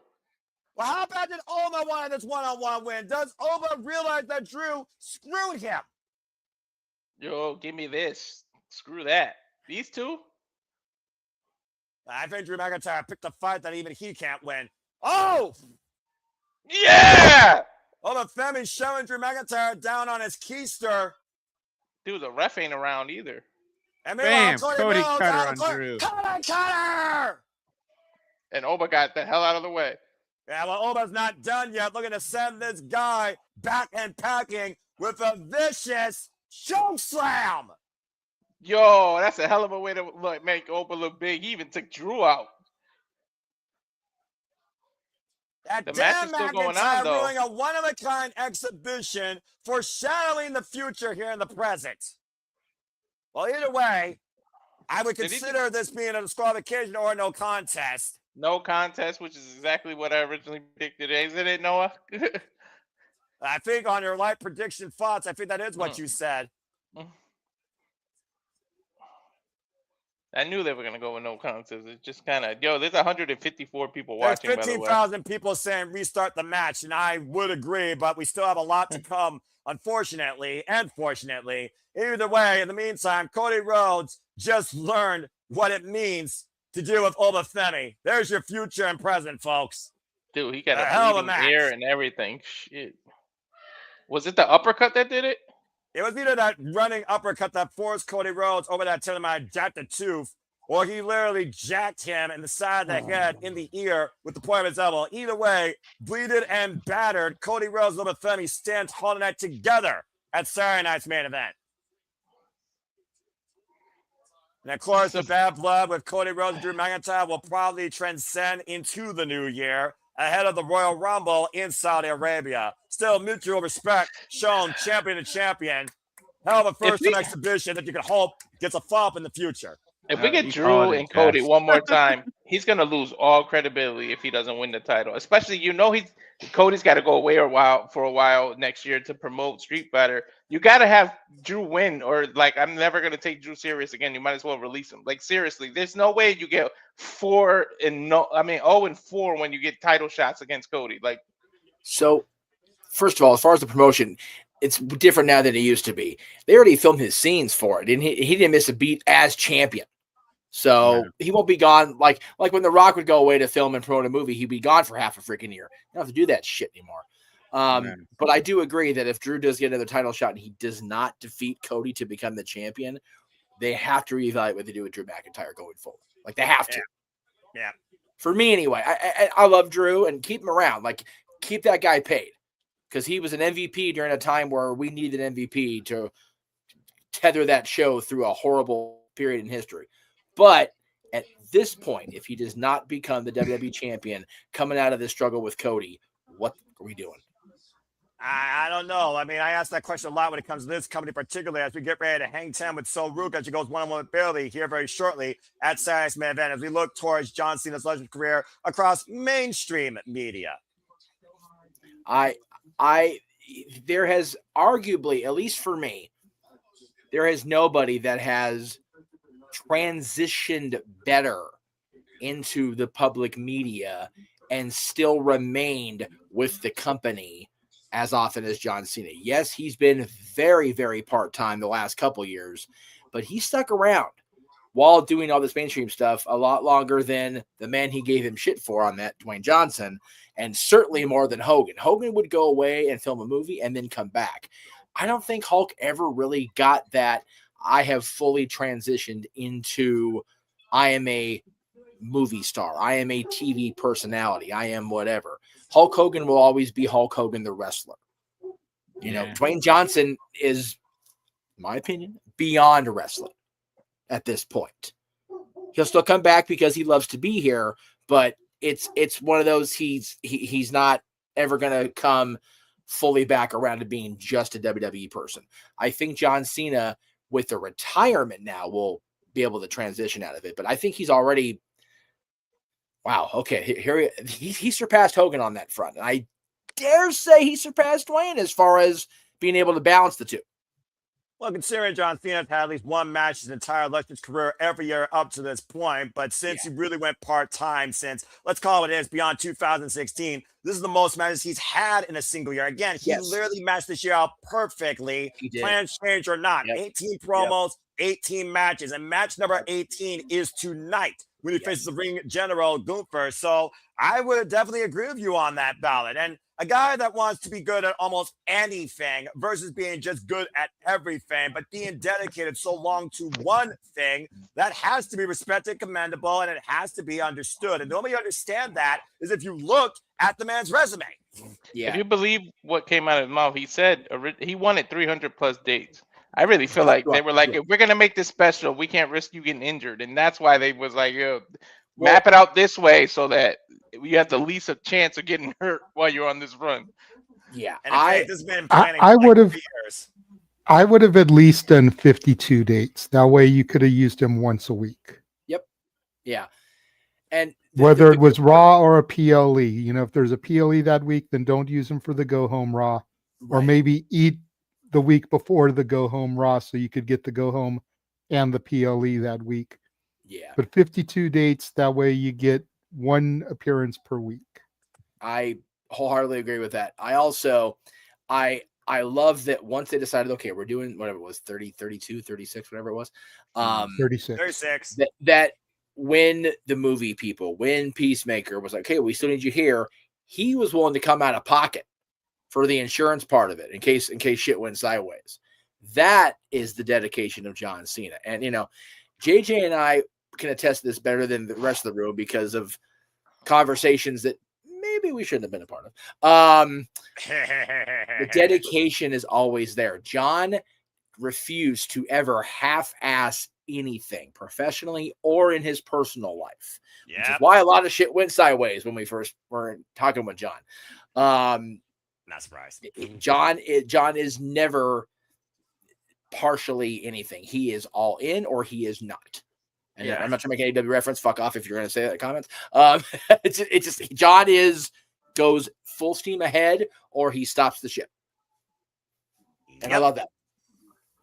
After got a commercial break, fuck television. I hate that shit. Well, anyway, thank you for that. But if you've noticed, Noah, and I noticed this, and I was going to point it out, with this being on Peacock, I think we're going to get matches in their entirety and then commercials in between matches because it's not on NBC, so we don't have to do those gratuitous mid-match interruptions. Yeah. All right. We'll see so far if it keeps with that formula. So far, the 1-for-1 still doesn't change the fact. Fuck corporate America. Fuck television. But anyway, I do respect got bills Jeff's to pay, attention as well. You know, The last Peacock one didn't even do commercials at all. I think it was me and JJ that called it. We freaking loved the pay. We were like, yo, there's like no commercial. And if WWE is going to shill stuff, well, so will I. The tonight's episode of Jeff Meacham's part of it's going to be brought to you by Terramana later on. Just saying. You're going to be dealing with this after the call or during the call. Good luck, JJ. I Yeah, know. That's a rock Look, spotting I- on I- Cena's I last am- match. I have done live streams with Drunk Jeff before. I have done taped programming with Drunk Jeff before. I shit. know how to handle Drunk Jeff. Okay, fair Hey, enough. we've seen Drunk Jeff and Drunk Frank meet him on our stream live at the same time. That's accurate. We, That's we accurate. have had Drunk Jeff and Drunk Frankie Kazarian at the same Yes. time. Okay. That's also accurate. Yes. Oh And my and, gosh. and, You and know. Drunk Jeff appeared far too often on the Jericho Cruise pre-tape stuff. The, At least the that King of environment- TNA before he Okay. officially ascended the throne and Noah had to eat crow. It took long. Yes. Didn't it? Yeah, Took- yeah. How's Couldn't do that it from reign town. going for you there, Noah Foster, the king? Hey, you know what? We love Deonna Purrazzo. She's the first pure champion. Awesome for her. But long may Frankie fucking reign, baby. So how are you gonna feel if he loses it to Mike Santana at Genesis? We talked about this on the pre-show because JJ had this big elaborate scenario for the X Division Championship and whatnot, and I said he's probably gonna lose to Santana at Genesis, and I'll be upset as his friend. But you know, much like this, where I see Kurt Angle and think about all the history and AJ Styles, all the history, Frankie got to be the world champion, and I'm good. That's all you want. You just wanted to see the moment versus Alonso. Exactly, motherfucker Fair earned enough. it, man. Well, I mean, Dude, I hope they go all out for Cena. Like, I feel like Kurt Angle should be the ring announcer for that match. You should have like AJ as one of the commentators. Like, you should Well, just you change could. You everything. know what, for the though? ring. This is great. What they're doing. This is fine. Like I'm good with doing it just like this, where they're having everybody from get there. mainstream media to the WWE superstars that have been impacted on John Cena's career, including who he called his wrestling soulmate, CM Punk. I love how they showed a photo of the promo John was cutting on GM Stephanie, but they're not going to air that video. That's for damn Oh sure. no! Oh no! That's a Look little at bit Punk. too much for nowadays. Did you see the tears in Punk's eyes? Yes, I did. Yep. Yes, Yep. man, Can we get over this asshole Punk stigma that floats around? Some folks can, but some folks never evolve, JJ, unfortunately. Dude, somebody's Phil finger is going painting something. through Look it at this this. year, man. You know, he's back home. He's with the company again. And AJ's back, and then Larry passed last week, and it's so And it looks like people are still thinking John Cena's Stop got a making large him mic whine. set up for fans to say thank you, as they've been doing Yep. during all of his dates. Again, look at these accolades: 5-time I United love States champion, 1-time Intercontinental, 4-time tag team, 2-time Royal Rumble winner, and this will be John Cena's 726th televised match after debuting 8,570 days ago on July 27, 2002. Jim. Or June, Let's excuse me. not forget Mr. Money in the Bank as well. That's not up there. Well, No, it's considering not. I'm about to say botching their part, but maybe they couldn't fit in that graphic, but it still counts despite the fact he didn't cash in. He cashed in to give the match. And of course, we all saw he was the first, not only the first babyface might add to win Money in the Bank, the first Money in the Bank that I can remember that failed. And only he could have been the first to do that because he's so great at everything else. They were like, hey, What? let's make you the first to fail too. But as JJ will attest to, it was one of the greatest Cena to fuck faces ever, and that was solely for us at the Casa. He did that Yeah, face on purpose for us. Okay, fair enough. Again, I the love moments that you two have shared go above Hell and yeah, beyond dude. whatever WWE can show on that graphic. Tyrese Then he Halliburton, broke- man, that God, I hope for the Pacers that guy pays off. There you go. Look at that, Las Vegas. God damn, I can't believe that I was rest my 14 years case. ago. I rest my Did case, he- Your Honor. Didn't he smack Big Show in the head with that case? Yeah, he sure did. Chuck And- Zito, and just- Chuck Zito's there, right on. And just for frame of reference, like we don't love beating this in, that was the night of the pipe bomb. Yep. The Well, original CM Punk WWE pipe bomb. Yes. 2011. I wonder now 2011 because 2025. before we remove us from the screen, I wonder now, since they showed Chuck Zito wearing the ring with the name of the current president, if we're actually going to see that guy now. 'Cause that's been rumored for weeks. Time We'll will see. tell, but gentlemen, we're going to turn this match over to you. Have Thank fun, you boys. so much. I don't Yeah, like yeah, the yeah. dude, and I'm not political, but No, it there's actually Trish. would make sense if they show him. Like, it would be one time I don't mind because he does have to do with WWE. Bayley and Trish hugging it out. There's only lost one time here in her illustrious career, of course. Yeah. Who our did nation's else did she capital. just hug? Who was that next to Bayley? I meant next to Trish. Some random chick, probably. And primary Nah. Menudos, I don't know. Anyway, that doesn't matter. What matters now is the competitor in the ring. Bayley, who again represents our NXT, taking on the future out of this NXT. So Ruca for the first time ever. And you know, you can draw a lot of parallels here. Two women that are coastal girls, love the beach, became fans of this business. Of course, one was literally a fan of this business. So Ruca became a fan by merit based on, of course, the technique that she found here. Of course, this athlete also brought to us out of the Next in Line program with a background in gymnastics. Of course, her finisher, that springboard front flip cutter, the soul snatcher. I said it before you came on that the Rock ain't the only one that can snatch souls when we were talking about this match. Well, hang 10 and get ready to ride high and see who wipes out as Ruca has arrived. Along with Zaria. Notice, by the way, Zaria saw Ruca and Lyra and Bayley here together, each woman with a corner woman here. We see a bit of unsteadiness with Zaria and Ruca, but it seems like it's been mended. Yeah, it might go south here. Yo, she don't have her brace on anymore. Well, maybe she's fully recovered. Maybe she doesn't want to show a target. We saw that brace come into play during Deadline, where if Klein Jordan didn't chop block her, the jury is out if Kendall Gray would have been the Iron Survivor. But Ruca has definitely been a rising star, former NXT Women's North American Champion and Speed Champion, for what that's worth. I can't. Yo, right. Soul is definitely the future of the women. I can't wait to, like, when Lola and Jada and everybody get called up, she's gonna stay back there and she's gonna really bring this NXT to the next level. Graduated from Richmond Christian High School up in California, majored in human physiology, and of course, got her start in WWE, being eyed by the new program, thanks to her background in acrobatics and tumbling. Yep. What if Lyra turns on Bayley before Bayley can right turn on away. Lyra? Well, I mean, Bayley's had this sense of identity crisis for a little bit on Raw, but it looks like she's finally got her head on straight, and she's going to need it here, where many have called Bayley to be a locker room leader, and Asuka has been very vocal about Bayley, not just taking status quo. Step up and speak out and demand what you deserve. Mm-hmm. Speaking of NXT, it was Asuka, of course, who defeated Bayley for the NXT Women's Championship to go on to be the undefeated Empress of Tomorrow. Yeah. A lot takeover. Davina Rose, of course, with much more wrestling experience than Ruca, cover prior to her career in WWE. It's one of those fans that we saw earlier, though. Neither of these women right now going in with a championship, but at the end of the day, it is still the present versus the future. Nice escape there by Ruca. Look at little Bailey's subtle shout out to Cena on an armband. It says "Never give up" on one side. I'm pretty sure that's not going to be the only person we see with that competing here tonight. No. Bayley, who of course never gave up on her dream of becoming a WWE superstar while being mocked and ridiculed about it. Oh, damn. And a cartwheel handstand, a moonsault, grabbing Bayley's head. Nice takeover there by Ruca.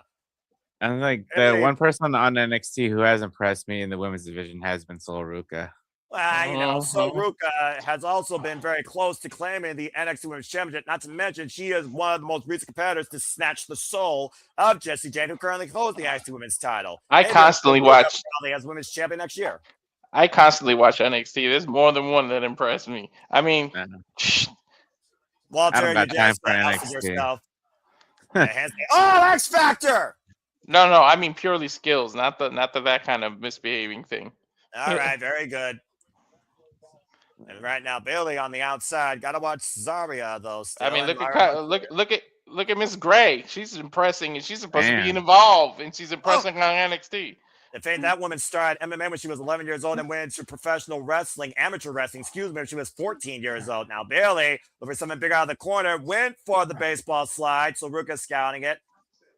Try to take advantage. Ruca on the apron. Handstand escape again. Ooh. Bayley slowly missed. Oh, it's a PK.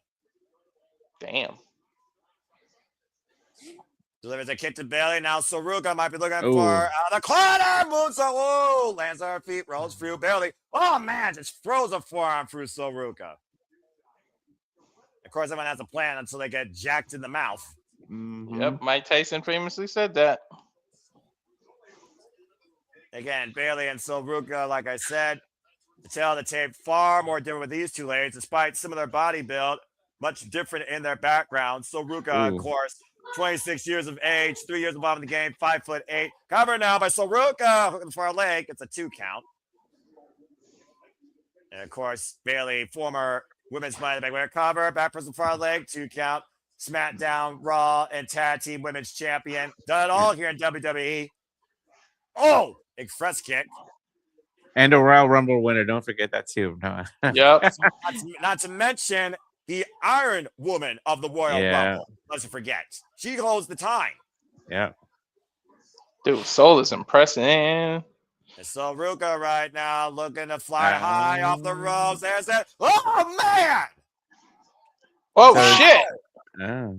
Damn, she's Beautiful. impressing. She cleared that. Oh, my God. Her head came awfully close to the apron. That was dangerous to do that. Yeah. Oh, no, clearing a high hurdle. Let's watch it again. Watch this replay. Modified Sasuke special. Let's not forget, one of her inspirations is Will Ospreay. Take a look again. Beautiful Jesus, clearing the top rope. That's beautiful. a perfect 10. Oh, missed that Let's be on frog the top. splash. Ah! Big splash misses. Bayley goes to the inside. Now Bayley ready for a Ruca. Trying to look for So- another gear here. Go ahead, Big G. So according to Jeff, it was Eve Torres that she hugged Oh. after Trish. I used There's to a like name you me don't some hear much Eve. about, though. And Sunset Flip powerbomb in the corner by Bayley. We have 2 matches left, so John Cena's last match. There's a cover by Bayley, hooking the near leg, and a 2 count. Veteran move, now allowing Ruca to be in between the ropes and her.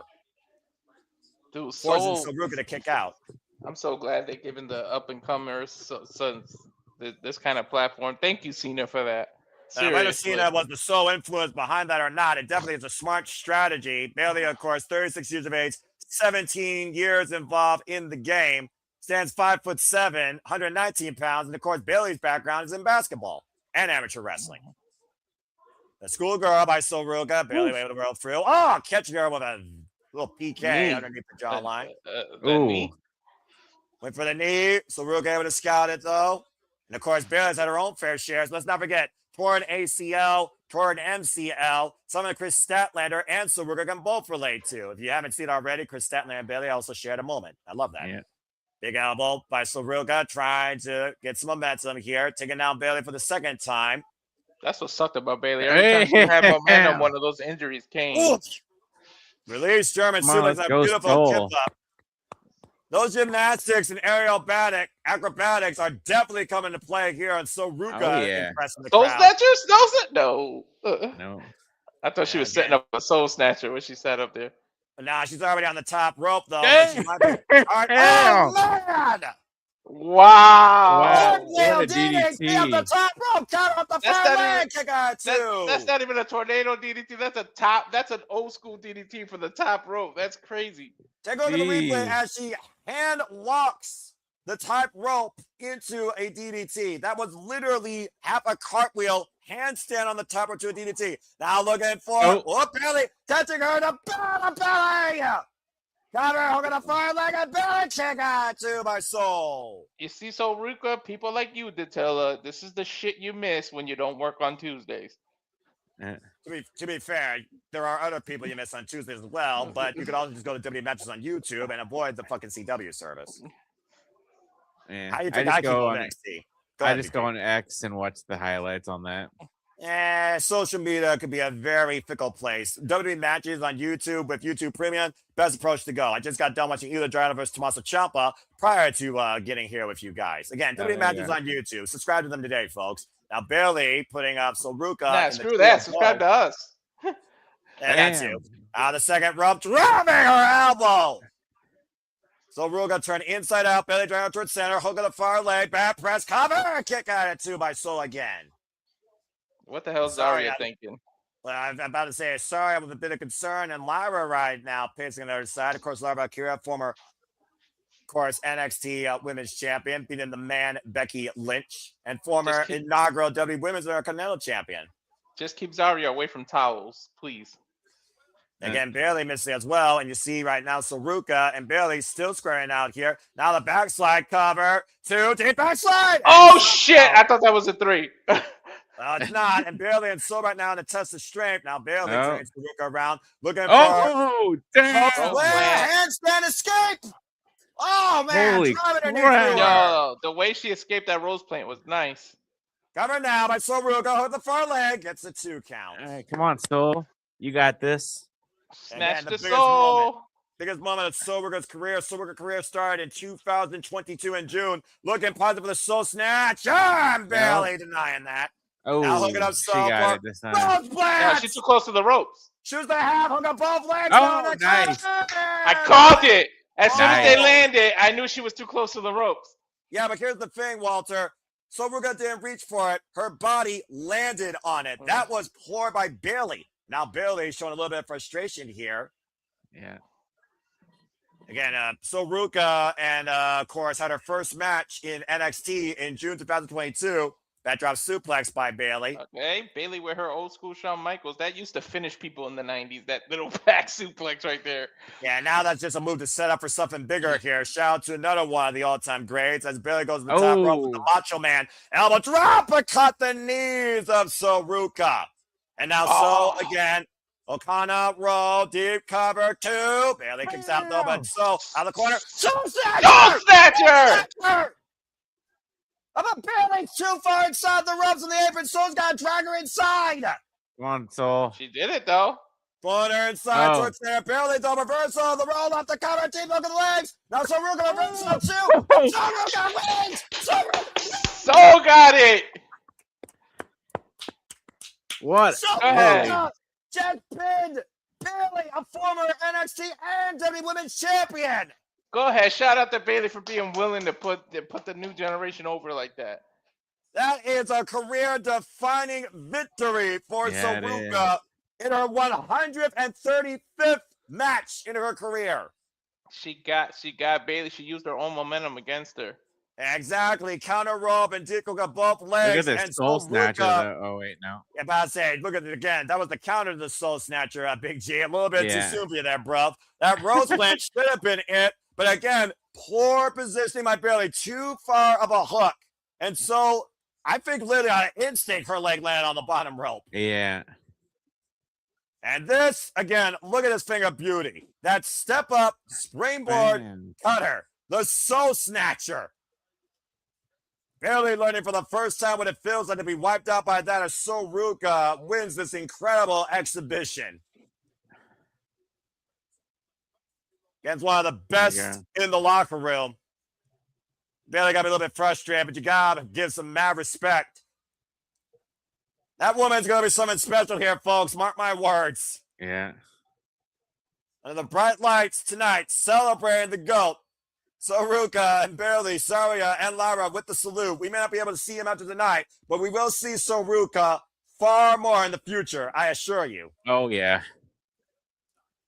And of course, the Superstore open tonight until midnight tomorrow, 10 a.m. for the residents that are there in the Galaxy Space DC Center, where you get all the merch you can for John Cena. And the time is now run as we got JJ and Jeff to give their thoughts on, as advocates of women's wrestling, the future of the WWE Women's Division, Ruca. So with that being said, I will now turn the floor over to these two gentlemen. And since Jeff started off last time, let's start with JJ, considering if there's any NXT that's going to be represented here tonight and owned by such, it's going to be by this man where this is in NXT. JJ, speak. That's my fucking NXT, guys. Like, that's for right. real, representing. I'm not going to lie. That shit almost brought a tear to my eye. But really quickly here, before me and Jeff get too in depth, it's funny that you mentioned advocates of women's wrestling, because we do have somebody that popped in. They were going to be here part of the pre-show, but they were hosting their own space. Want to take a moment, bring in, I think you'll get a kick out of this name, Noah, the advocate of Enochiism, representing the Wrestle Collective. What's going on? Hey, what up, JJ? How you doing, man? I'm doing well, good sir. I appreciate you popping in here. Oh yeah, I'm sorry I'm late, man. Hey, better late to the party than never, good sir. Yeah, this fool who's supposed to cover for me is like 3.5 hours late. So Jesus, I guess. That's what I'm saying. I'm like, if you're only going to show up for 2.5 hours, I'm like, just stay home. Right? Yeah, seriously. Right. Well, like what the hell, man? I want to thank you for popping in very quickly, sir, so I can let you get back to work. just go ahead and tell the people what John Cena means to you, good sir. Well, I mean, to be fair, like I didn't really grow up watching John Cena. I'm a little bit older. And when he Right. was on top of the business, I wasn't watching wrestling. I stopped watching wrestling from like 2002 to like 2015. Ah, Yeah, so I have gone back and watched some of like his best matches though, and like I think he is he's a good worker, man. You know, like I really like that match he had with AJ Styles, and then the one with what was the big Samoan's name? Umaga. Umaga, thank you. Yeah. Oh man, I was thinking of William Regal. Umaga. Umaga. Jesus Christ. Let me know that Regal. Mike Adley was not the only one to screw up WWE names. Continue. Yeah, right. Not just him. Well, but It's Adam me is too. a But yeah, like obviously anytime somebody has you know, like a career like that has spanned that long, I think that that's something worth celebrating, you know. So I'm very happy for him. I'm happy that, you know, at least for some of it, he got to go out on his own terms. So, you know, like that's always a good thing. That's so rare in the business, you know. Yes. Like a lot of times retirement is forced on you. So like it is nice that he got to kind of like, you know, go out and have like a big celebration of him and his career, you know. Yeah, That's a I mean, good a lot point. of times wrestlers have their final match and they don't know they're having their final match. At least John was able to Exactly. say, hey, I'm gonna do this many shows. This is gonna be the date of my final match. Let's celebrate it. Let's count down to it. Let's have a blast. Let's party. Again, 3 years in advance. This was planned for. Yeah, man. A lot of retirements coming up, you know, like we already had some retirements this year. Apparently there's a bunch coming next year too. Yeah. Yep, Tanahashi, the next one that we know Bro, about. and then- don't even bring it up. I don't want to cry yet. I'm trying Right, to Fair enough. Well, I'm Noah saving and some of myself. our I'm saving crew are gonna- myself for January 4th. You better. Noah and some of our crew are My gonna be doing virginal watch-alongs for tears. that, so you know. So Yeah. I'm just saying that's the next one that we know is coming up, and then there's also a heavy rumor that SummerSlam will be Brock Lesnar's finale. Mhm. Like, for whatever people think about Brock Lesnar, you know, he was the #1 draft pick out of Cena's class. Yeah. So for him to finally be hanging it up too, you know, that's going to be a moment, and he's doing it in Minneapolis, his hometown, Yeah. supposedly. So you know, I mean, you know, like all of the sort of, you know, like the lawsuit stuff and all that stuff aside, like he is like a really transformer, especially if you're like an MMA fan, you know what I mean? Like, 'cause that's like for me with Brock Lesnar, that was like the first time he popped up on my radar. Because when I wasn't watching pro wrestling, I was like really big into MMA. And Right. so like, and seeing like how like just him even being there, like changed the sport and like made it, you know, like so mainstream that now it's like, you know, like one of like the big four sports, you know, to like watch in the United States. It's just like, yeah, it'll be like I said, it'll be a bitter pill, obviously, you know, like you don't like talking about him much online because a lot of times, like, you know, not just wrestling fans, but fans of all media, you know, like they have a hard time separating art from artist. yeah, You know, Yeah. and it's like, oh, like just because I think somebody was creative or good at what they did doesn't mean that I'm saying like, oh, they're like a good person. You know what I mean? So it's a tougher one. At least John Cena doesn't really have that either. You know what I mean? Like it seems like No, John. he's been generally beloved by, you know, like the people, you know, obviously, JJ, you've seen me in the spaces. I've been on my campaign of Goldberg better than Cena, you know. For the last week. This guy did a Cena versus Nick Gage space the Oh, other night just because he wanted to be a troll. I wasn't being a Wow. troll. I think that match would be awesome. And so what had happened was my friend Kalal, him and some other guy I didn't know were booking out, like they were rebooking Cena's retirement run. Oh, jeez. And I was like, oh, you should have him wrestle Nick Gage. Yeah. You know? I was like, that would be awesome. And like, you know, like WWE, they have some sort of loose affiliation with GCW now. You know, obviously I know Nick Gage is in like rehab at the moment, so you couldn't do it like right now. But I'm saying like, you know, 6 months ago, like, why not? You know, like, well, I want to see John Cena take a light tube spot. Come on. That'd be cool. Like doing the pizza cutter bit. Right. Just Bro, as long as come we on. don't go to a Domino's commercial, right there, cookie cutter spot, let's learn from the elite company's mistake. Just saying. Please, Yeah, let's no, not. bro. They're WWE. They'll get Domino's in on it. They'll be like Domino's, true. like this is the. Done. Sponsor you No. by sponsored by this No. Domino deal. Yeah, exactly. Take a slice out of Domino's while Nick Gage takes a slice out of Cena's forehead. GCW's next official sponsorship. It sounds like. Before I came on here, I was calling GCW with James, and they're doing a The Nick Gage freaking Invitational. tournament.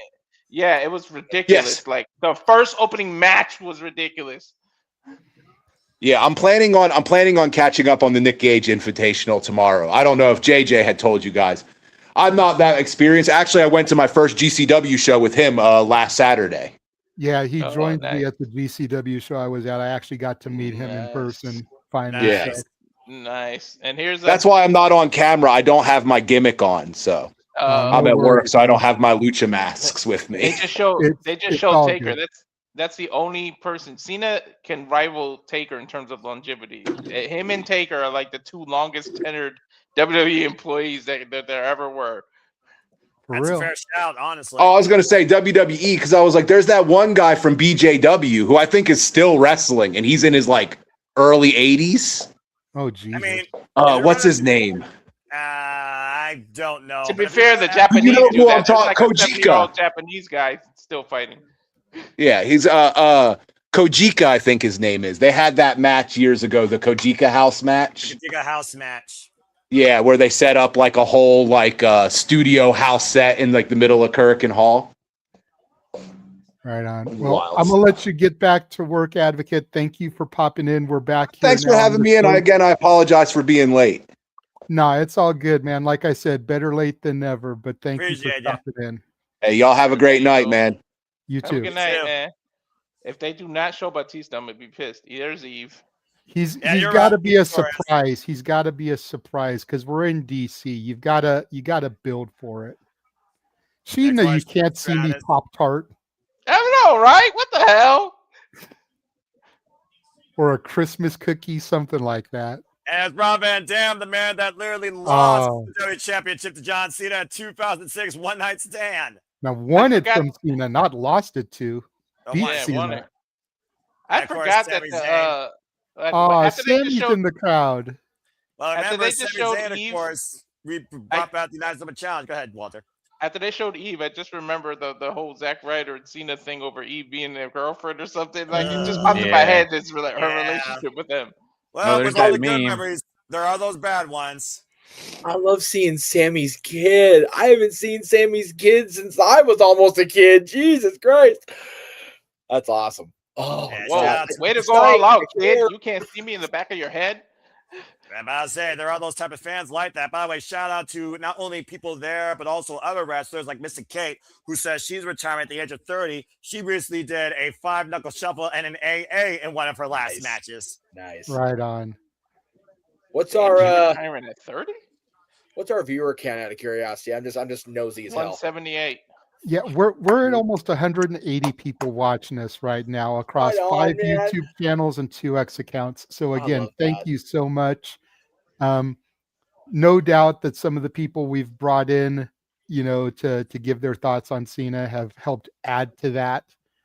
Because on the X it shows when people are in streams and whatnot. So and so is speaking here, so and so is listening there. Yeah.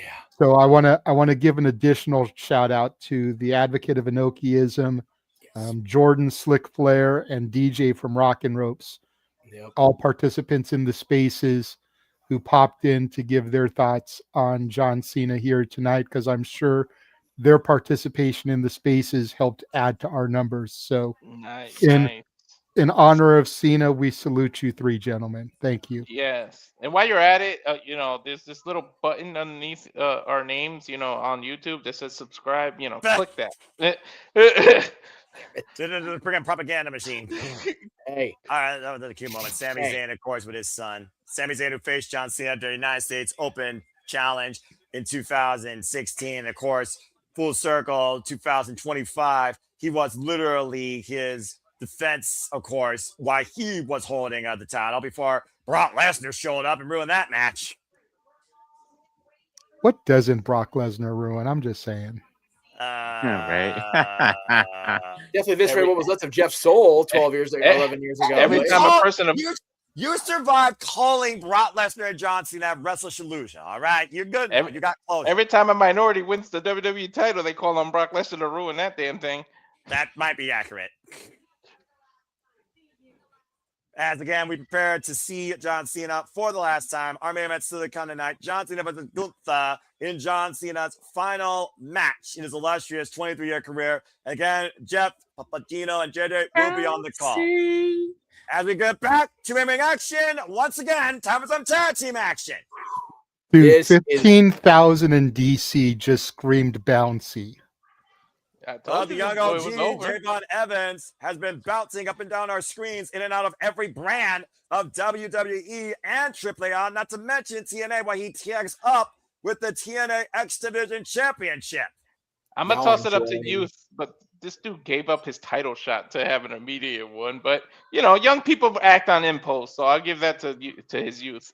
Hey, Well, I mean, you know. Well, there- next week we got a fatal four-way match to see who's going to challenge for the title at New Year's Evil. So we very easily could get Leon Slater versus Femi at New Year's Evil. there you go. Mhm. You three enjoy the fuck out of calling this one, though. My God. Oh, you know I I'm mean, going to. I mentioned it on the pre-show thing. Like, can we please now officially get the hate ceased on this TNA WWE partnership? We are literally getting the X Division champion on Saturday night's main event. Mhm. It's a good way to remediate a lot of it, but I'm still not forgetting what they did at Bound for Glory. That being said, Leon Slater, the youngest in charge, the OG from the UK, is about to ascend on our screen. Just remember, I told you, Noah, this is gonna lead to. I'm telling you, Slater versus AJ Styles in We'll the see, live Walter. AMC. We'll see, as AJ Styles did, of course, endorse Leon Slater, who became the youngest ever X Division champion in TNA history, beating Moose at Slammiversary. From the first one to the current one. Yeah, Dude, how that's the other often? thing. That's the thing for me on this match is that we have the very first TNA X Division champion in a tag match against the current X Division champion on the other side on a WWE, not a pay-per-view, but it is a premium event. And it's so fucking cool as TNA OG fans. I'm loving this shit.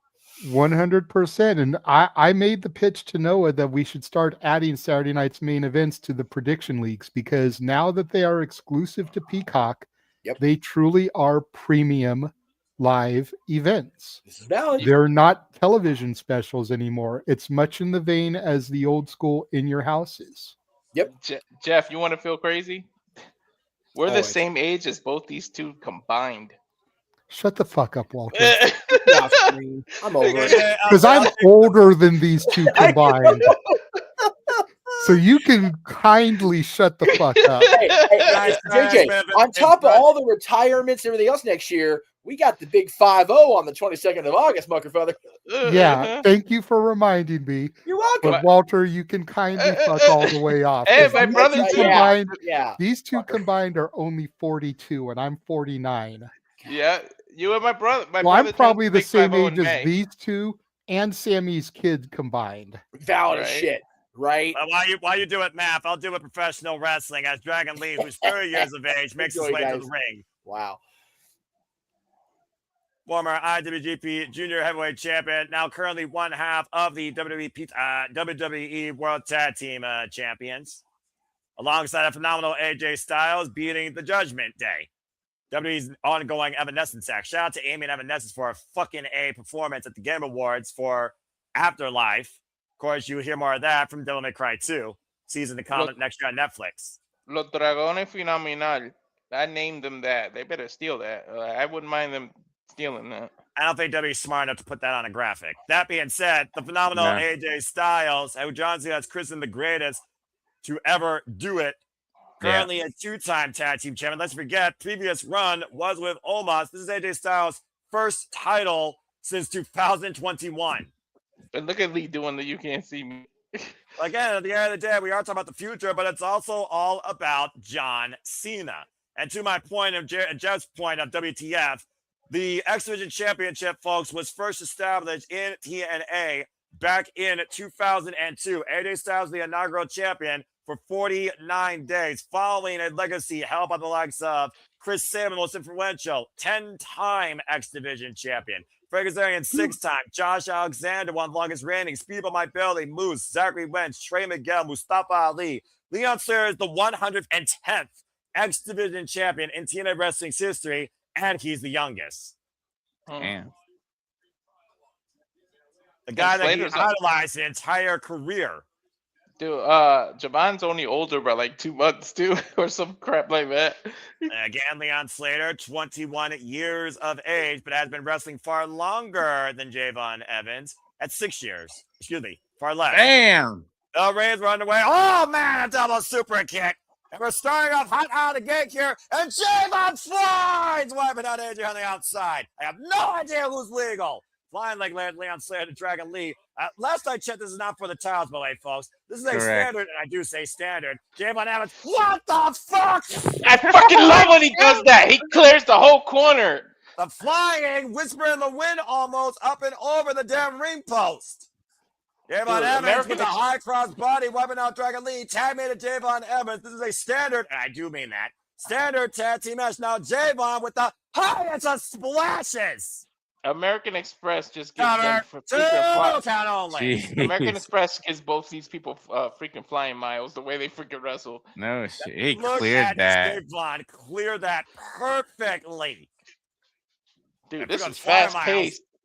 To your point, well, what do you expect? You're literally dealing with two of the youngest OGs with the highest level of potential in this business right now. AJ's out there like, fuck that, I'm 48. I can't deal with this shit. I was saying, I think AJ's glad he's retiring next year, if that is to truly be the case. AJ Styles and, of course, Dragon Lee have been tag teaming now for the duration of Monday Night Raw. Cover two. And go figure. Tag team champions that actually defend their fucking title. I mean, to be fair, they have defended it already. I think at least twice. Of course, most recently 3 times against the War Raiders. Yep. The War Raiders, the defending New Day, and the Judgment Day. Yeah, they defended it 3 times. Well, at least one of those teams, at least 2 of those teams doesn't suck. Shoulder first into the ring post goes Leon Slater. Javon Evans, though, got low bridge by Dragon Lee. No. Here comes AJ Lee back up to the ring. AJ Styles. Big G's broken. I repeat, Big G's broken. And Dragon Lee sit up and over, lands on his feet. Leon Holy Slater. shit. Whoa. And around, Dragon Lee hugging up Leon Slater. Power bomb. That's one way to slow things down. Yeah, it is. Dude, you literally got to ground them, take their leg out, and start doing submission moves. That's the only way you're going to take this bouncing out of them. Well, I will also say that AJ Styles and Dragon Lee do have more experience as a tag team versus Javon Evans and Leon Slater, and that might go into their favor. This is their 10th match together as a duo. Tag made to Javon, tag made AJ Styles. And now Styles and Javon squaring off here. Phenomenal blitz, wiping out Javon Evans. I love Javon, but I can't wait till AJ gets his hands on Slater. It's just, please. About to say, AJ Styles running on all cylinders right now, jumping him with the forearm. Damn. Up in the fireman's carry. Ushikoshi, very good, Walter, over the knee. Now on Slater in with AJ Styles. Hoisted up. Oh, man. The hell is he doing? Ooh, a flapjack. Like a reverse flapjack. And basically, face first goes Leon Slater, non-legal competitor. AJ laying on the apron, springboarding. Caught with a big right by Javon. Yo, Javon just threw it. I was say, Javon right now, baseball slide. AJ's sidestep though. AJ and Javon bring it up to the apron. Up the bottom rope. AJ's counting it and driving Javon back first into the barricade. Yo, is there anything this man can't do? Like, damn. Jury is out. Meanwhile, Dragon Lee up Oh my God. Into the Styles Clash. AJ in the Styles Clash, but Javon saving him. That would have been incredible. Holy shit. Yo, that was some catching stuff. Dragon Lee wiped out against the ring post, though. Sidestep. Javon and Leon in control of the phenomenal one for the duration. And Javon out of the corner. Springboard Scudder! Ooh, Slater on the cover, completely rocking AJ Styles, dragging him to their corner. Tag made 450? on Is he gonna do Slater. the 450 Swanton? I was gonna say, don't blink, folks. Here's your Kodak moment, or your smartphone with 7 cameras on it. Leon Slater, Swanton 450 connects. No. It's cover. 2. It's oh man, golly. Dragon Lee dragging it up with a shotgun drop kick to J-Bond through Look Leon. at this. Yo, look at this. Yeah, look at the replay here. Beautiful. Swanton 450, a twist on a classic. And literally Dragon Lee, John Woo, J-Bond into the kick out. Yo, you know what's the best? The best thing that we got these people for at least another 20 years. These two, And again, you may have them for barring 20 any years, injuries. but you literally got less than 20 minutes Bam. probably till John Cena's last match. Oh, and it's Bam. coming up next. Bang! Jumping knee strike. J-Bond with the high kick. Catch him Isn't with that the crazy? backfield We're kick. seeing the beginning of these two careers, and then we gotta Oh! witness the end of Cena's. And Dragon Lee flying through J-Bond with that elbow. And now Dragon Lee again looking to pick up speed from 0 to Man. 100. Oh, that's topic on Hilo. Just imagine no injuries or anything, Noah, right? Slater and Jabon. If they have the kind of career that Cena has, 20 years, they'll still only be freaking 41. That's ridiculous. And I'll say Leon Slater was looking to try and do a cheeky move against Phenomenal Styles. AJ with the roll up, hooking up Leon Slater in position. Leon trying to kick out the Phenomenal Styles clash again, hooked up. Oh man, he knew what was coming here and definitely scouted. AJ lands on the apron, catching with a forearm. AJ Styles might get ready to fly. That means a phenomenal one is next. Oh, AJ off the top rope. Oh my goodness. Landed off the top rope. Messy trip up the cover. 2 count only. Oh yeah. did he hurt He himself? split. Yeah, he split. He He's- definitely he's- slipped there. Well, again, we talk about, Big G, high risk for a reason. All 4 of these have been bouncing in and out of these top rope corners. They might end Slater it up here again. if he's really here. Oh no, he's up. And as we haven't seen the Ooh, action, damn. guys. Oh, and caught! And now Styles hooking up Leon, got 1 arm hook. Styles clash connects!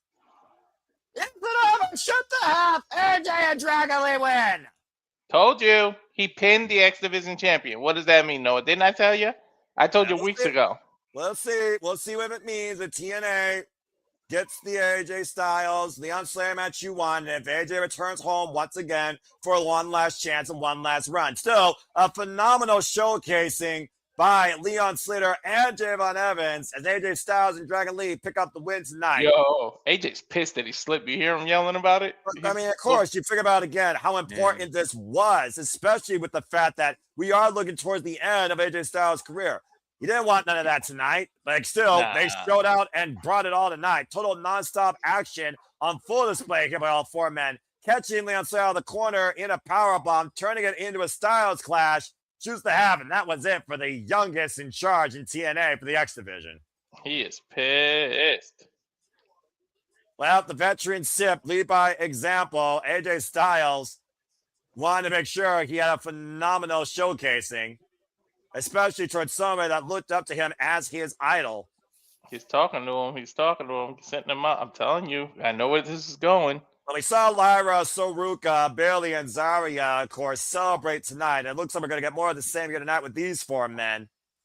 Oh, the Salute salute in the to grand Cena. slam time. Dude, I tell you what, with these two, the future's in good hands, man. This is like Allstate. Definitely. Yeah, no kidding.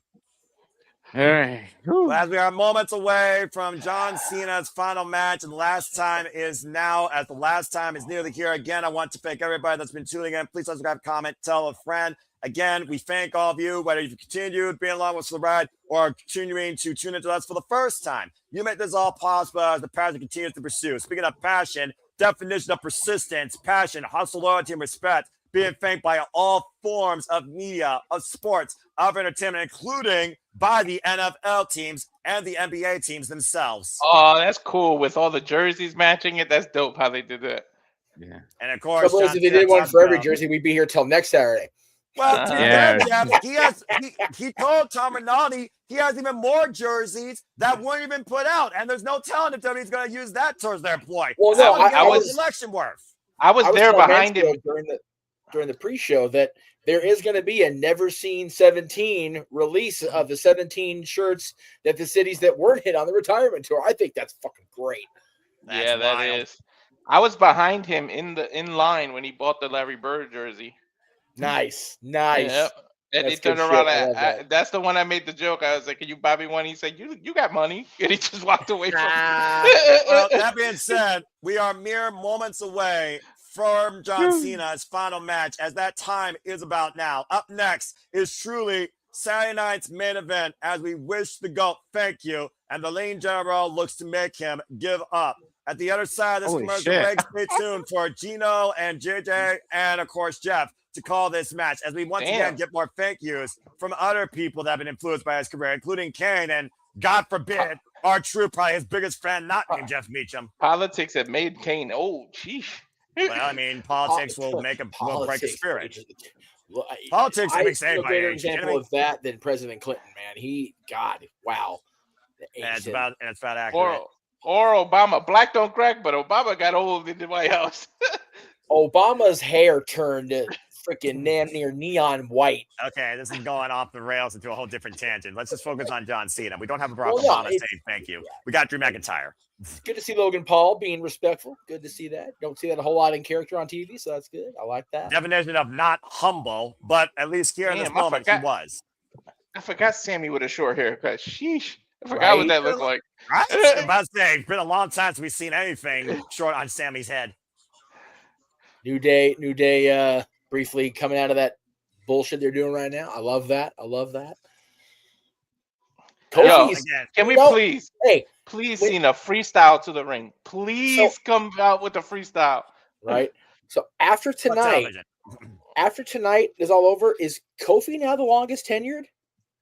Yep. Like without leaving and coming back? Yeah, it's Kofi. That's crazy. What about Miz? So see, Miz Kofi got was there hired longer than Miz by like 6 months or something. I was going to say, are you sure? Because Miz was on Tough Enough. Right. Well, yes, but when did he come back and start being the SmackDown host? 2005. 2005. Okay, so yeah, he definitely passed Cody. Because remember, he did that whole. He was the host for the Diva Search and messed up. Oh yeah, that's right. Messed up the line. Call this number. Oh wait, text this number to. Yeah. That's when he had that stupid. Wait, he used to do this when he came out. All right. Because Kofi debuted on ECW television at that Superstar Initiative that Long was running. Like I think it was 07. So yeah. Remember, Miz had a 3-0 start against John Cena in that feud.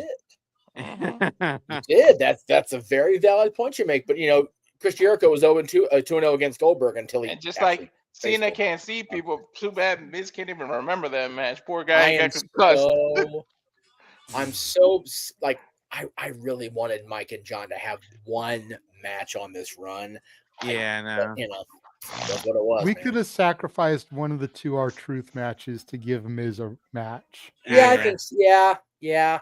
And Jeff, we don't need to stop mooning us, man. Right. To your point, the Miz first match was actually WWE Armageddon 2004. Well, right. Well, that was the Tough Enough finale. Oh my god, that was when they first brought him back to television as the host of SmackDown Live, or whatever the hell it was. Yeah. So yeah, that was like 05, 06. He still beats Kofi. Yeah, Kofi was 2008. Get the name right. All right, get the name right. Hey, I will put respect on that name when they put respect on his booking. So anyway, you know what? That's accurate. Bullshit. Kofi was They put such 2008. disrespect on Kofi's booking that Dylan betrayed him and turned to Baron Corbin. And even Corbin apologized for that one. So it is what it is. To my face. Yeah, Miz's first televised match, actually, not tough enough, was on SmackDown against Tatanka. God damn. Oh, yeah, that's when Tatanka came back. Jeez. Yeah. That was Tatanka's comeback run that lasted about 3 weeks. For 3 weeks. And even then, that was too long. About as long as Mr. Perfect's return run.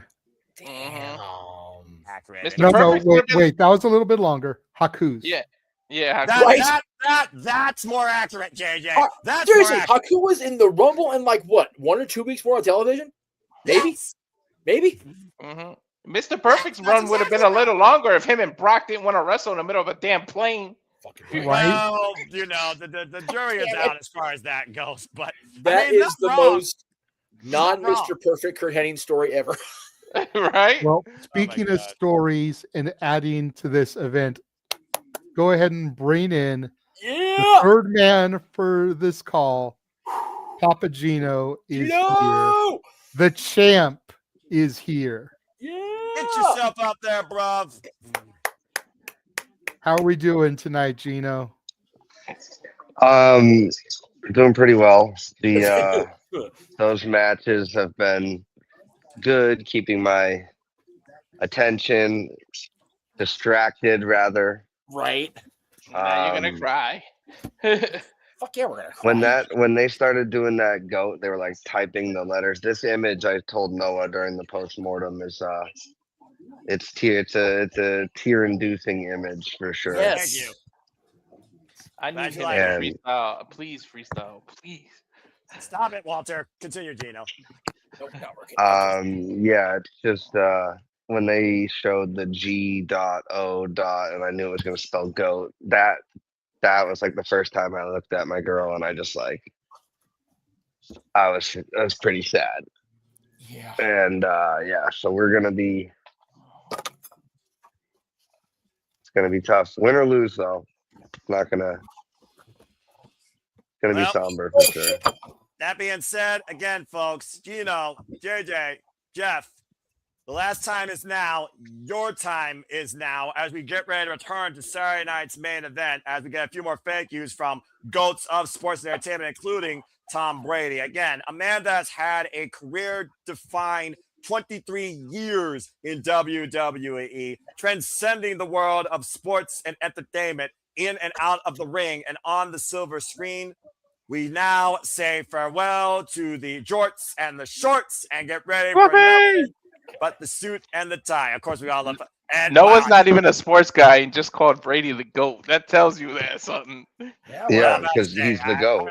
I've heard things about Tom Brady. Just because I don't watch doesn't mean I'm ignorant. And that's one thing You that would people have need to to. realize if you're fans of this business. You need to respect all aspects, even if you don't necessarily give a crap about as far as the on-air entertainment. Jelly Roll, of course, my mom's favorite musicians. Of course, huge fan of Jelly Hustle Roll Company. literally lost his other half. Like he used Well, to. I mean, after that Jelly Roll, ate SummerSlam Jelly match, Roll.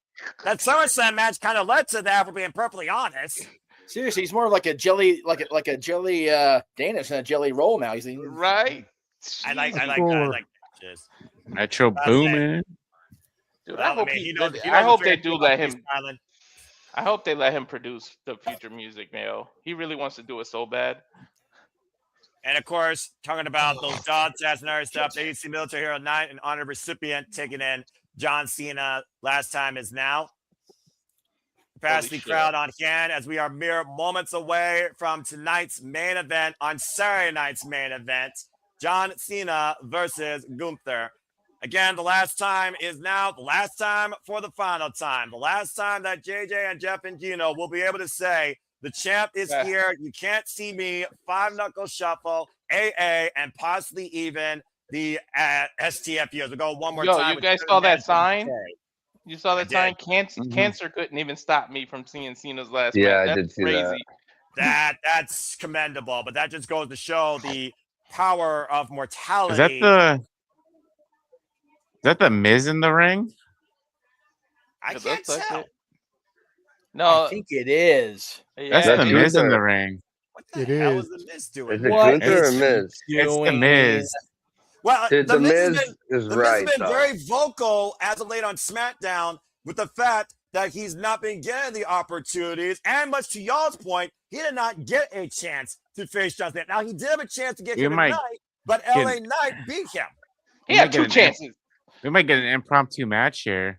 What? I just want to say the Miz is top tier, and I will caught it. defend that Called it. against anybody. Called it. How dare you interrupt Stephanie McMahon, but okay. The man that beat John Cena at WrestleMania 27.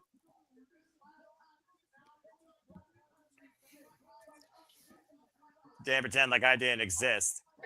100%. Who's coming to shut him up? Ooh, can we get a return? Dude, just Maybe. stop him when he's telling lies.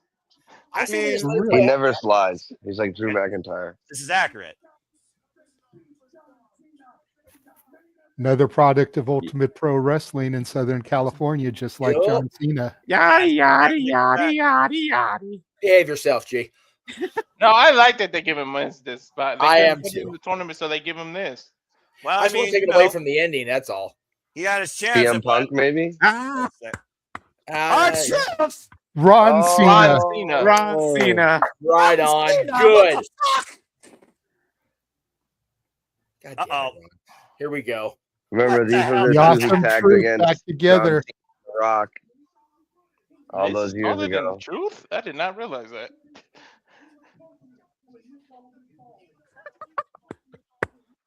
He did something that probably Nick Aldis, but okay. What? Nick Aldis didn't want to touch Ron Cena's balls. You guys didn't know that? No, because Miz switched out the ball Yeah. that Miz. Yeah. Oh, this is gonna be good. Oh Joe shit. Joe Hendry. Hendry. It's gotta be Joe. Wait. Oh shit. Joe Hendry. Oh shit. Said his name. He said his He said name. his name. What?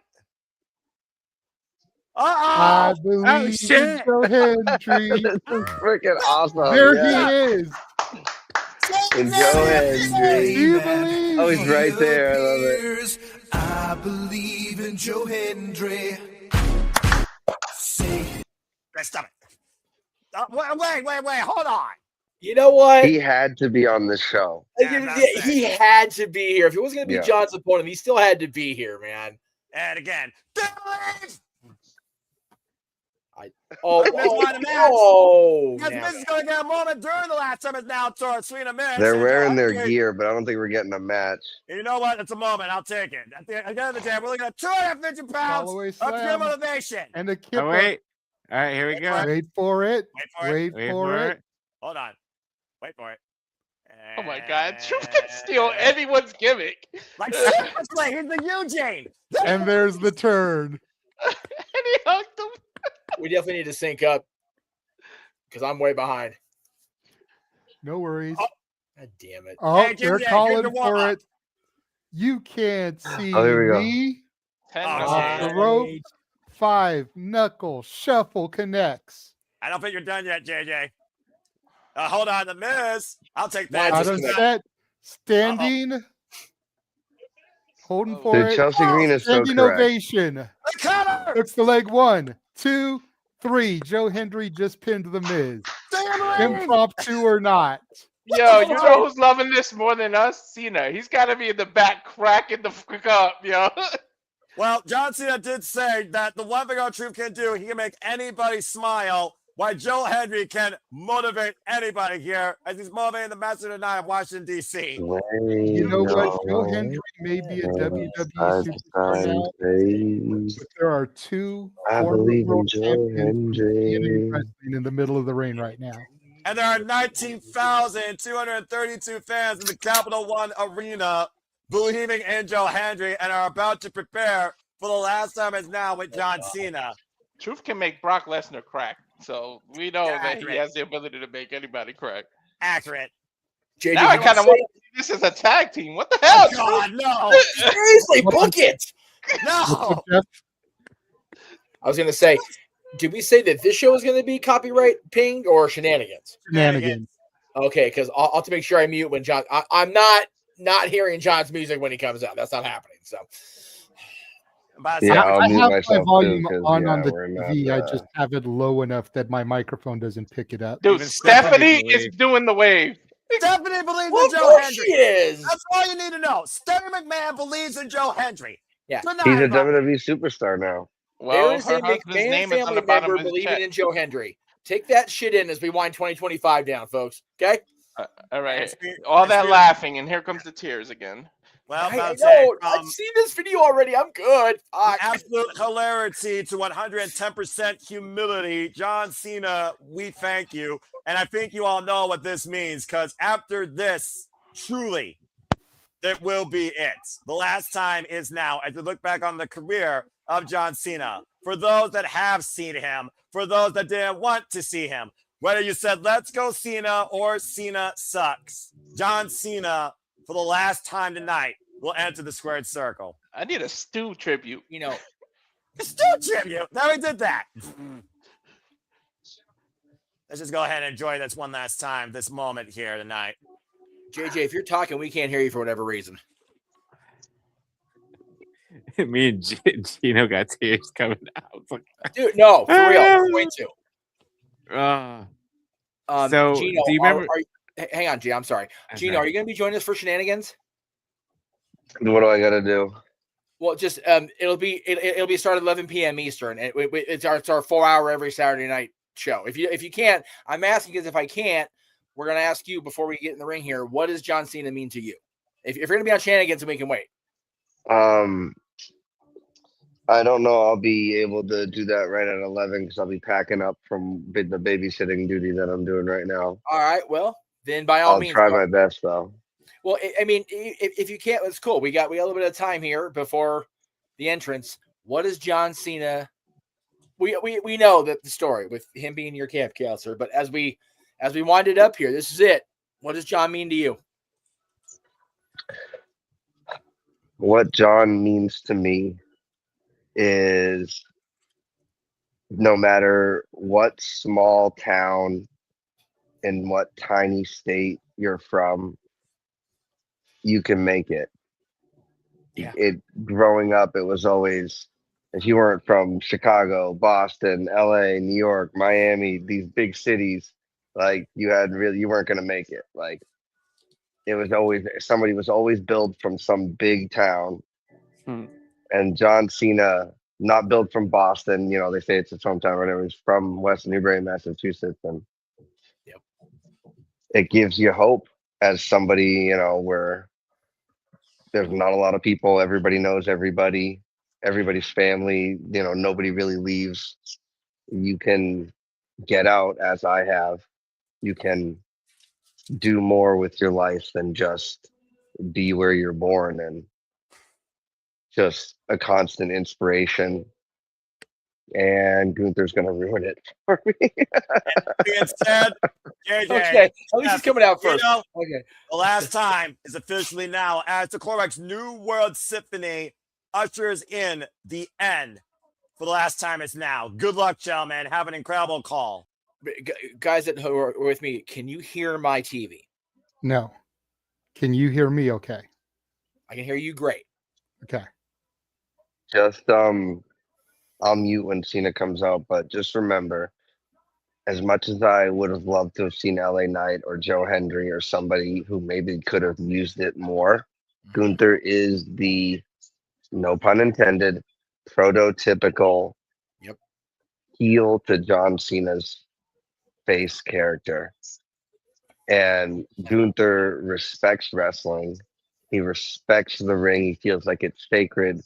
And even when John Cena was a heel, I predicted that Gunther might go face to save wrestling because he loves wrestling so much. And that's the story. He fought to be in the tournament and win the tournament.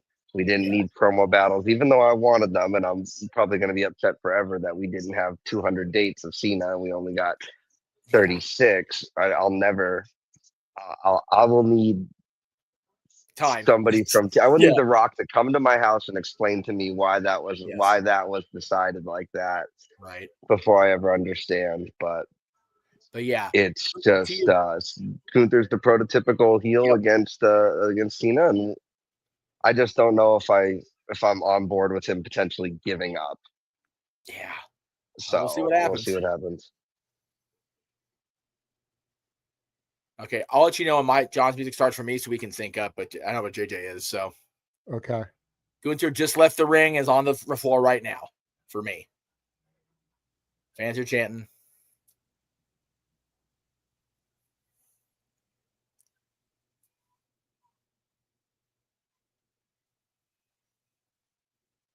You can feel it in the air. Right? Pause it when his music starts for you, Jay. I will. Okay.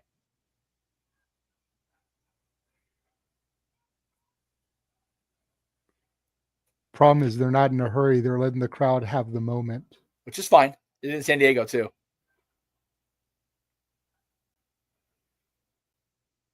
Let's go Cena. Oh man, warms my heart.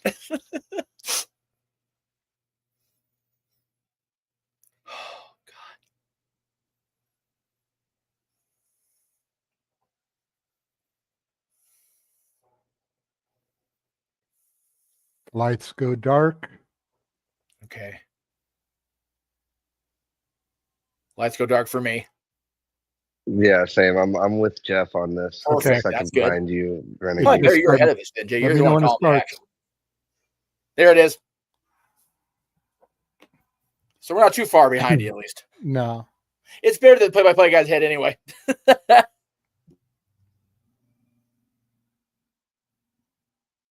And here he comes for the last time. The champ is here.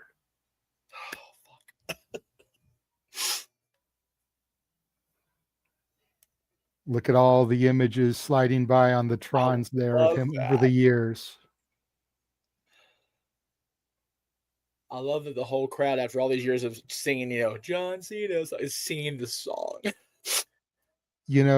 I've heard him say in interviews that he's ready for this. Yes. But you've got to wonder what's going through his mind right now as he sees this for the last time. He's filming He's shooting Stu. Right on, dude.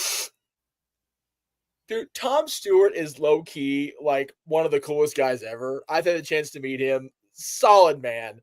Stone Cold's cameraman for years too. So, oh God. It's got the date on it. The last time is now That's 12/13/25, which we would be remiss to not say happy birthday to Teresa, Yes, as today is her birthday. it is. It is. So Cena's final match is on her birthday. I almost kind of want to get her that towel just because it's got the date on it. I have considered that too. I figured they would. Also, Taylor Swift's birthday and the legend, another GOAT, Dick Van Dyke, hit 100. He got there, man. Yeah, for real. Shout out to Dick Van Dyke. I wanted to go to the theaters and see his 100th birthday celebration, but it's money, is just one of those things. It is. You see Cena taking it in, giving back to the fans. How perfect is it that Lillian Garcia gets to be the I ring know. announcer? I'm so glad she's here for this. Here it comes. The last one. God damn. He's biting it back. Can you see his face? He's biting it back, man. Oh, God.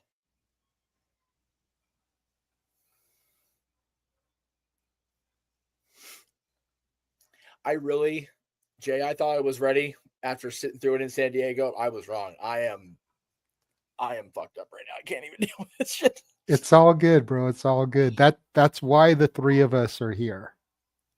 That's why Noah, Walter, and G are sitting out for this. Oh man. Don't even worry about it. Okay. Cena going out to the crowd, man. saying hello to Trish, Eve, look at Bob, Damn it. Mark Henry with the word life thrown up, hug to Kurt, hug to Michelle. Oh shit! Walk with Elijah. And Kevin's there. Kevin's there. Haku. Haku's there. Oh man. I am Booker. dead. Booker. Nick Khan with a little salute to Nick there. I like that. Sammy, of course. Oh, damn. Giving love to Sammy's son. I just want to say, everybody wants to hate on the heel run.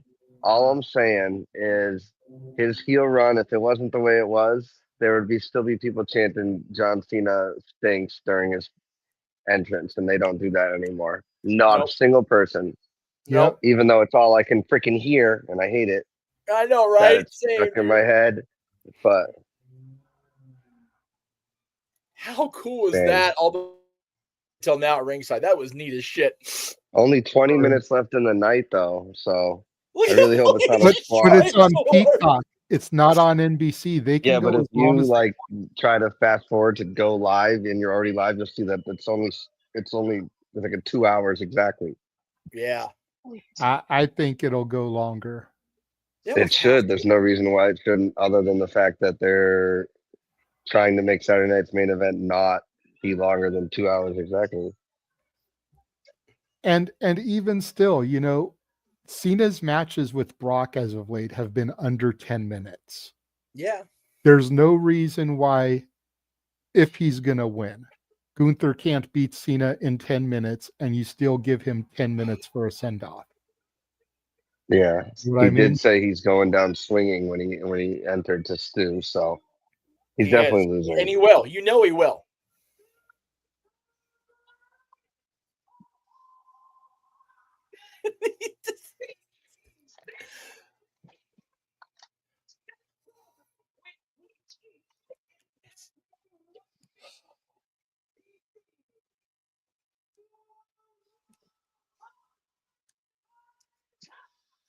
Keep it together, Lillian. You got this.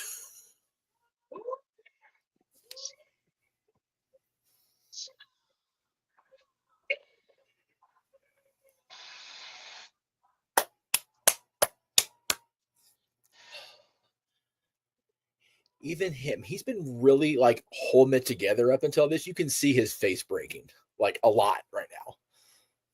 He just doesn't want to get chopped to death. That's valid as shit too. You got to wonder what's going through Gunther's mind too. Like, Right? I mean, to be trusted, to be given this opportunity. Yes. And he's got to make up for the negativity Well associated found. with the Goldberg. Chad Patton. That Shout out to wasn't Chad. his. That wasn't his problem though. That was No, it wasn't. timing issue. Gunther did as best he could. Colorado tie up here. Start things off. Both men fighting for dominant position. Neither man backing down, but John Cena hasn't backed down over his whole career. It's clean break here between both men. Gunther's going to need to work on probably Cena's upper body to go for that choke and have it be believable. So watch the upper body shots. He does, you know, he's got to chop him to pieces and then choke him out. It's just straight up come at him. Chop City instead of Suplex City. Oh, please not Suplex City. Gunther Definitely. Chop City I can fucks with. Gunther going out of the ring. He's messing with the fans here. He's messing with Cena, playing mind games. He's messing with Gunther's everybody good at. watching the clock too. Yep. Yeah, because everybody has this idea that it's going to go only 2 hours. So we're going, okay. Back in the ring. Listen, if I didn't see that it was straight up 2 hours and not just a live feed thing, then I would be like saying we're going long. But yeah, it really feels like they told Peacock it's going to be 2 hours, which we'll again see. is ridiculous. European uppercut drops Cena to the mat. That was a big. Yeah, there it is, shot, right too. to the neck. First offense from Gunther, right to the neck. Oh man. Oh wow. Crowd chanting "Fuck you, Gunther." God. And it's It's a perfect. brutal This is like shot. a Rocky matchup. Oh, The 100%. arrogant, totally qualified to be that way foreigner versus the all-American, never give up. It's Rocky versus military Drago. supporter. Yeah. It's Rocky versus Drago. Yep. Hopefully not the ending though. That'd be a little unfortunate, especially in the nation's capital. Fair enough. Larry forever signing the crowd. That's There we so go. Oh, Another I think it's chop smart to drop fall. Cena. Fall down afterwards because you don't have to take another one right away. shit, right? Well, that and Gunther has to decide if he's going to exert the energy to pick your dead weight up. Again, And this is why the Jey Uso WrestleMania finish was so dumb. The fans should not be able to pick at a flaw that Gunther has. He should appear flawless. Yes. That's fair. As Gunther just scoop slammed Cena to the mat again, targeting that back area, Gino, like you pointed out. Wicked hard Irish rip. Cena into the ropes there, back against the turnbuckle. Damn. That's when you hold the circle button, then 2K. Definitely, if he does enough damage to that back, then that power bomb of Gunther's might just do the trick without even having to make him submit. Yeah. Oh, he caught it. Oh! Blocks I the haven't seen that chop. before. Here we go. Cena A little bit of opening the up with comeback. some shots. Shoulder tackle. He's gonna go for it. You know, it's 5 moves of doom's coming. Yep. Shoulder tackle. Shoulder tackle. There's two. Ducks the clothesline. Proto bomb. Big old proto bomb. He hit that one snug. This One is last it. time. Last time. Getting the crowd into it. You Throws the hand can't up. see me You right into can't the see camera. He me. doesn't do that. Preschool. I love it. 5 knuckle shuffle connects. He got him. Wow. People are standing there waiting. The thing's gonna be it. Staggers over. Cena's got him on his shoulders, Oh, but Gunther suplex. slides off. Nice German suplex. No, no, no, no. No suplex. Bad suplex. Gunther off the ropes Honestly, here. Nice I- clothesline, dropping Fuck Cena back to me, the mat. man. I think any other opponent would be potentially able to get cheers in a match with Cena, but Gunther's the perfect opponent to get booed 100%. Yep. 100. Like Dominic was getting cheers, obviously, in both matches. Drop Here we toe go. hold from Cena, looking up for the STFU. One night only, taking it old school. That's it. Can He's got Oh my God, I didn't notice Gunther that. going to tap to the STFU? Even green shirt guy is wearing a green John Cena shirt today instead saw of the that. Smiley shirt. I was Yep, gonna instead of bring it his up, but I normal wasn't happy sure it face was him. shirt. That's awesome. That's goated. That's If he yeah, keeps that's that up and just wears that one from now on, bro, I'm totally fine with it. It counts. He you know won't. what, He'll though? go back to the Tonight. happy face one, but game recognizes game. right. I wonder if Cena's gonna try and do any of another person's move. Ooh, Oh, I'm sure. Golly. Shotgun drop kick there from Gunther. vicious sends drop Cena kick. back to the- Oh, here we go. Oh shit. Going for that power bomb. Oh, that Connect. was about as safe of a landing as you can Man. have, though. I love it. He planted him and he's not done, I guarantee it. Oh no. He's asking him. He's telling Patton to ask He him. wants again. him to give up. This should have just been an I Quit match. I like No, that because Gunther has that seen almost enough telegraphs sign. it, you know? He's Yeah, literally sitting in the corner like this is a boxing match. Yeah. Why are we muting things? I've watched so much stuff on Peacock that didn't mute the swears. They don't do it for the live WWE for some reason. They still mute it. They still censor like it's NBC rather. God. Another Apparently, clothesline if you have a blocking. VPN, you can watch this on YouTube. That's yeah, crazy. that's why we talk about VPNs on our shows all the time. So later, Peacock. Actually, no, I that's mean, not true after because the tonight- traders are coming back in January. So I will be needing Peacock for that. Oh, Look at that man. clothesline again. That second clothesline. That second clothesline was snug, like I said earlier. This is Oh, such here a we go again. rough opponent to finish your career because he's so hard hitting. Cena's chest is all red now, Mm-hmm. constantly landing on his back and on his neck.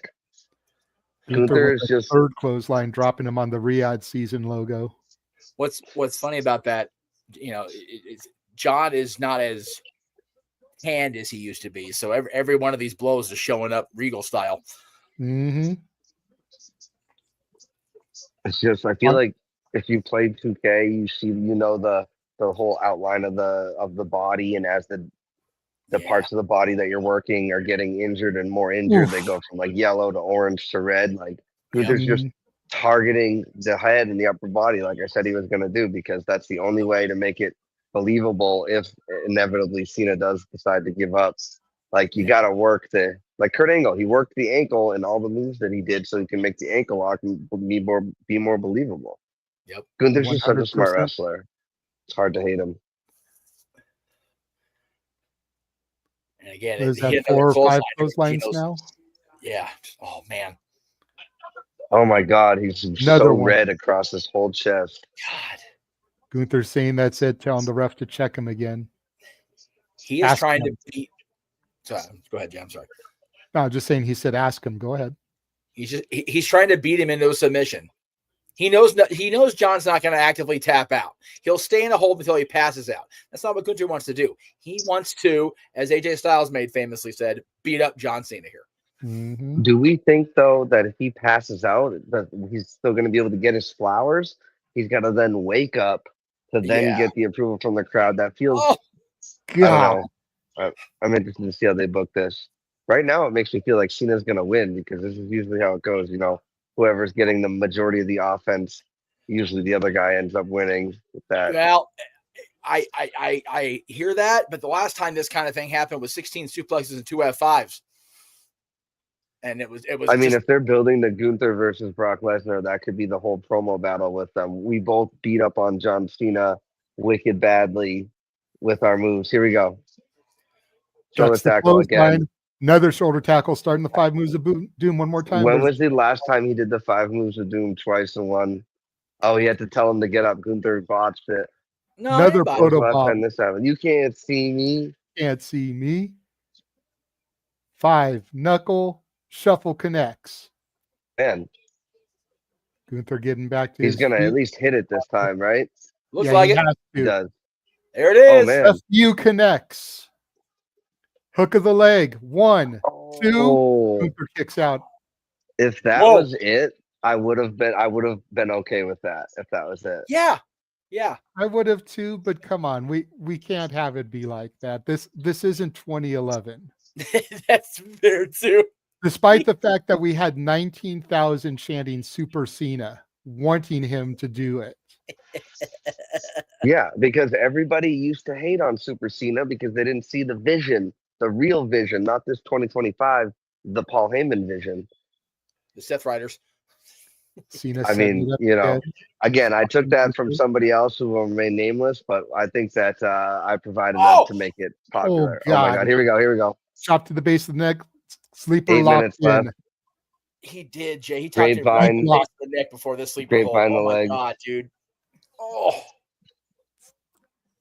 Cena's got to be fading here. Gunther's got it locked deep. Cena trying to fight back. We got to have a Cena feat of strength here. So he's probably going to get up out of this and get him into the FU position. It'll always be the FU to me and not the damn right. 100. Damn 100. right. Yeah. I'm downplaying. Whoa! Oh, We sleeper know of Gunther Cena. will tap. We know Gunther's susceptible to a tap. But will he tapped tap the now? That was Uso. the Uso finish. You know? We'll see. That would not be the smartest long-term finish, but the crowd would love it. The crowd will eat that shit up if he does. Oh, look at that. Yeah. Look at that. Gunther gets his foot on so the rope, good. using his long limbs to his advantage. He's so, Remember, he's so good at this in shit. the Damn it. games, and Oba Femi did it in NXT, you can just be underneath the rope. You don't have to touch it, but the visual is much better when you touch it. God damn that chop. I felt He that hit shit. him hard. Oh, Backdrop onto the ring apron. Of course, the hardest part of the ring there. here we go. Irish whip sends Cena into the steel stairs. Cena looks good in the Chop. red, white, and blue. Those outfit. chops from Gunther give me flashbacks to Battleground, Jeff. Oh no, I remember. Gino, that's the reason I wore this Cena shirt was because of where they are. I almost ended up buying that. I'm probably going to go to the WWE shop and buy some more. So I actually bought this so- one off of Extreme Wrestling shirts specifically to wear at Survivor Series because the one I have is way too. So what's the deal? Is the ref not counting? That's a No, good question. he's giving leniency here. He's not going to do a count out for Cena's final match. Gunther taunting the audience here. He's got Chad the is steel counting, but he's step counting pushed real up against the announce table. I just feel like they should have just Ooh. been like, this is going to be no count out, whatever. I don't like it when it's up to the discretion of the ref. Gunther with a rare one of these to the crowd on global television. That was interesting. I don't like it normally either, Gino, but in a situation like this, I think referees' discrepancy definitely works. Yeah. You know, we know this is Cena's final match. You don't want it to end in a disqualification or a count out. Yeah. No, we don't. But that's why if you're a smart wrestler, you don't get yourself counted out. At least Right. go roll into the ring and roll back out. Gunther's done that hundreds of times. But again, I'm still fine with it because the ref understands the assignment. Yeah. Yes, exactly. Gunther's cleared the announce table now. Looks like he's going to set up for that power bomb through the announce table. Nope. No, Cena's got him set up in the FU position. he's not reversing He can this. connect. Oh, FU through the announce table. Gunther man. just Through the collapsed that table, announce table, and through everybody the is reinforced applauding. tables, which all they do is just hurt more. Yep. That's Look at the the only replay. benefit from them. I'm about 19,000 of them, but Eve Torres sure was popping for that. Look at Trish too. Look at the smile on Trish's face. Trish's smile just still lights up my room after 25 years. I don't 5 care. minutes left. What are we doing? The ref just went in there and was like, we got 5 minutes to go home. But if they don't give Cena the opportunity and I have to switch over to YouTube or something to celebrate him, I'm not gonna cry. I'm gonna be mad.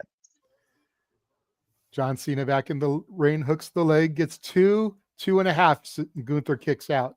That was about as close as you get.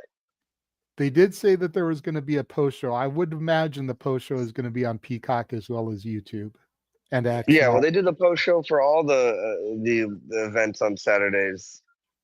I just don't want it to be like how they've been doing it lately, where the show goes off the air and there's still more to see. Well, it's like, stop with that. Oh, is he going to go for the first 48 leg drop that he used to do? I don't know. Last time he did Looks that against, like it. Yeah, climbing up there. Gunther's getting in position for it, which is. Oh, dude, I don't like it at all. I don't either. Connects. Hooks the leg. 1, 2. Gunther kicks out. And Tyrese Halliburton. It's one of those spots that Aaron always talks about, Gino. It's just like, dude, we're lining up for it. Can we not set it up that obviously? Oh well.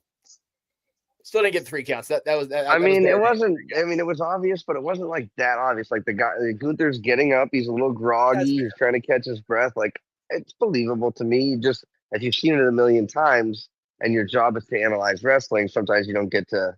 No, that's right. Really, enjoy it. Here we go. What is he going to say? By the way, producers notes, JJ, over 200 people, 203 people watching right now. Thank you all at home. You guys are awesome. Crowd chanting, "You still got it." Hell yeah, dude. And he does. He just doesn't the last one. Welcome in, I need everybody. to hear you. If he's doing this, he's got to win, right? No, because he's taken too long. It's given Gunther time to get his breath. You can't see me. Oh, he's up. See? Big no! Boom! Suplex City. Oh God! Ooh, God! German sets him up. Powerbomb connect. He drilled him hard. Hook the leg. 1, yes. 2, kick out. Oh, here we go. He's gonna go for the choke. No, he's going up top. And then splash and then choke. Oh, Cena's gonna go avalanche AA. Oh, European uppercut. And avalanche AA. Here we go. JJ, you got the call, brother. Has him set up. To Gino's point here. Avalanche FU connects. Come on. 1, hooks 2. The leg. 1, 2, kick out. All right. Usually if that stuff doesn't win, the other person's winning. Right. That was a big one. He didn't hit it. He still didn't win. Oh Lord. Look at that. Look at the smirk on Cena's face. That'll hit you right in the feels. Yeah, well, that was awesome. This is John awesome. Bernthal, bro. Tell him. Chuck Zito liked it. 19,000 chanting. Dude, they should not allow these big head signs in the stadiums. I'm tired of them. Even if it's that cute dog. Low, or it's blocking other people. But still, it's just like the signs are the signs. Like somebody's head that nobody knows, like that lady from the other night. Like it doesn't stop with that. I don't know. The one in San Diego was funny with the guy having his own head. John got him on it right at the entrance. That was fun. Dodgers fan though in a San Diego crowd. That was brave of that dude. Both men trading shots center of the ring. Nice European uppercut there by Gunther. Oh, and one from Cena in return. He hit him. He got him solid there. Gunther with the forearm. They're just trading shots. This is great. Here we go. Attitude adjustment. Going for another one to Gino's point. Oh, you can see him calling it. Counter. That. Oh no! Another power bomb. Oh, it's over. Here we going home. Gunther And going we are up at the to top of the hour, rope. for what it's worth. Oh, no! Flash connects. One, Oh no. two. Cena kicked out. No, it's gonna be a choke out. They're gonna be trying to choke him out. Like, too. He didn't kick I out don't two see and it a half. He being kicked out a early pin. too. Gunther trying to Gunther's taunt Cena, pissed. telling him to get up. Yeah, Cena's been studying against the frog splash for the better part of a month and a half, so he knows how to kick out of that. That was solid. That was a good Here we sequence. go. I like that. Crowd chanting Super Cena again. They want him. And here we go, choke. Sleeper locked in. Gunther's got it cinched in deep. And we're officially fighting. over. 10:01. I love that. Cena's fighting, but he's fading. Cena's down to his knee.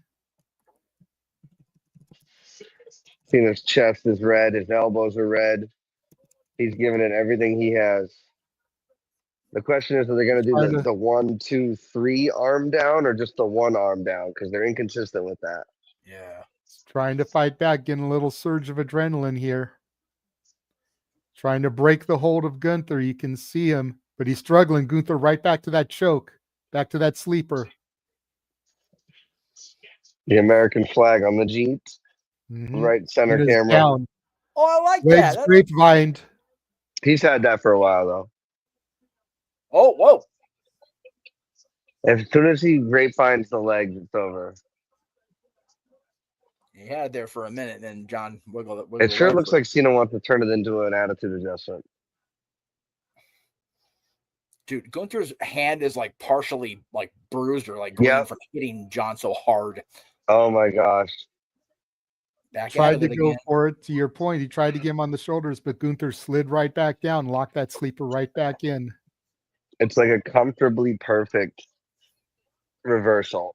Yeah. Oh man. Oh no. Cena's back down. Cena is passing out the same as giving up is the question. It's wearing him down. I would, because never give up is something Cena needs to hang his hat on and still be able to sell merch about. Oh my God. That's so Gunther jumping on his difficult. back. All his body weight now on Cena. It's making John carry all of that 200 and whatever, almost 300 pounds of just pure wrestler. Yeah, I mean he's not the age that he was when he put Big Show and Edge on his back, but I still believe he can maybe get this done. Yeah, he's still a strong mucker father, dude. Let's not kid ourselves. We all know how to get if a schoolyard bully has got you like that, you just fall under your back. Here we go again. Right back to the choke, though. Right back to the sleeper. It's Cena had just enough energy to back Gunther into the turnbuckle pads, but it wasn't enough to keep him. Yeah. It's just such a smart way to wrestle. Yep. And that's why Gunther. Exactly. It's the best pure wrestler on the roster versus the greatest, let's be real, sports entertainer of all time.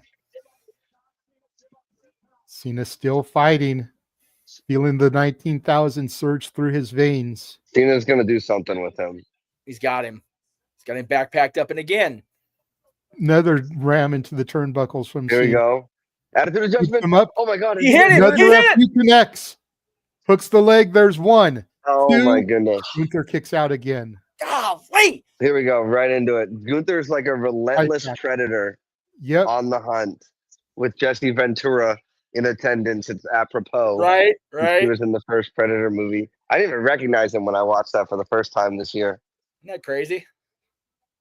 Well, that was Jesse still in his announcer prime, to be fair, 85, 86, whatever that was.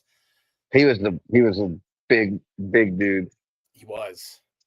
Don't give up, they're chanting. Yep, 19. Cena's face is literally turning blue. I would have cried at that.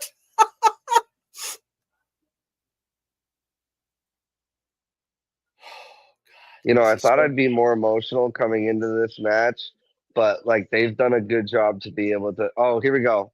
Legs grapevined. That usually is it. Up, there's that one. usually is it, right? Sometimes. So they're going to do the three, like I said. I was asking if they would do this or the other one. It's two. And sometimes they do it after one. I wish they were consistent. Here we go. Come on. I've seen The Rock do it 100 times. Come on, JJ. Cena. Yeah, three. No. Let's go. Never give Cena up. puts the Hustle, three loyalty, fingers up. respect. Oh my Oh my goodness. God. He literally that's AA. That's AA Oh! position. Jesus, man. Danielson Dude, elbows Gunther to is the like a jaw. pro fighter with this. John just struggling now. It's crazy because this match is supposed to make Gunther look good, but all I'm seeing from this is Cena looking good. You know what I mean? Not that Gunther's not, but the fact that he's able. Yep. Oh no! There it is. Oh no! John Cena just tapped out. No! John Cena just tapped out. No! What? It's quiet. God. It's quiet there. This is Undertaker's street crowd. Look at this, guys. What? John Cena just tapped out. Why? Even Tyrese Halliburton's beside himself. Why would they do that? Oh my God. The man who lived by never give up for the better part of 20 years just gave up. Holy I shit. hope TKO is fucking happy. Excuse my language. No, you're good, dude. We're way It's no past DQ, 5 you're all minutes here, dude. This isn't no DQ. We cuss liberally here. Yeah. We're past 5 minutes. Oh my God. God damn. I can't believe it. He tapped out. I mean, Yeah, and they're I going with the understand. legend retire gimmick. I understand why fans are shocked, but it's always been said that it's best to go out on your back looking up at the lights. And that's what Cena's doing right now. And Gunther will forever be a made man because, like I said, the man who lived for 20 years by the credo, never give up, tapped out to Gunther. That's cool. That's something that if Gunther retires tomorrow, suffers an injury, and he can never wrestle again, he made the man who claimed he would never give up, give up. That accolade in of itself is Hall of Fame worthy. Which is I just what want to say, I told you, and not that you guys didn't also think that, but I said it at the beginning of the match. He's going to work the upper body. He's going to work the neck area. And that's exactly what he did. And that's what makes it believable.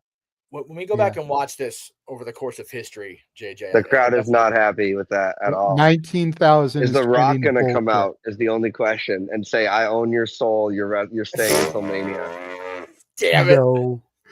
When you go back and watch this again, right before he taps, he gets this expression of, fuck me, man. Yeah. Because he doesn't want to like, tap, "Yeah, but he's a team player. And that's what they told him to do. I mean, it's, within the context of the story, it's like, God, I don't want to, but I can't keep fighting out of this. Cena's kissing the mat. I might have to switch to Thank you, Cena. No, they're still going, bro. my Still phone going, Still if my going. computer dies. We'll see.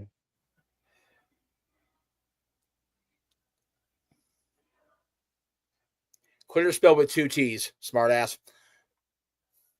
Chat room. Let me Yeah, guess, I had to. Emmanuel. Manual, yeah. Spelled with 2 T's. I love Emmanuel, but it's not the too. time. I do too. Fuck off. I'm not crying. I'm chopping onion. Right? Yeah, Seriously? I saw Who's that cutting onions? earlier. And now John Cena taking his bows to the DC crowd. Wait a minute. He stopped. He sees something. They're all coming out. Oh, no. Triple They're all H, coming Stephanie out. McMahon, Cody Rhodes, CM Punk, Shawn Michaels, Undertaker, Bruce Pritchard there Bruce walking out on camera is wild. with his Never headset does that still shit. on. Is Brock Lesnar going to come out and make us both cry again, Oh, Jeff? dude, why would you say that out loud? Everybody is mad at Triple H. Who's that tall guy? They with are the not gray hair? Who happy the hell with is that? H. CM Punk getting into the ring now. The man that John Cena called his The both wrestling current soulmate. champions who would not be here if it were not for Cena. Valid as hell. Both those guys. Honestly, the WWE probably would have been bought by somebody by this point. I would have gone out of business. Cena. I love that. Bobby Roode is out there at ringside. Who is There's it? Charles Robinson. CM Punk and Cody Rhodes putting the championships on Cena's shoulder for one last time. He's getting the Hogan moment. You guys remember that? When Hogan had both belts for a minute, when Cena and Batista teamed with him. Mm-hmm. Oh my God, dude. Well, he's this generation's Hogan. There's the Still makes Miz. you drown in tears, dude. Poor Charles. The rest of the locker room still coming out. You see Damian Priest, AJ Styles, Javon Evans, Nathan Frazier is out there. There's Max. There's Maxine, Lyra, Soul, Zarya, Mello. Oh fuck! Here we. That's it.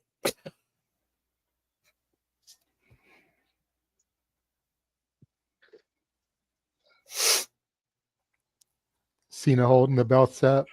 Priest with a big smile on his face. I love it. Nathan Punk and Frazier's Cody crying. taking the knee like they're bowing to him. He's trying to give them the belts back, and they're like, "No, take a victory lap. Not yet. This is your Go up moment. on the Take a top rope, victory Cena. lap." You deserve it.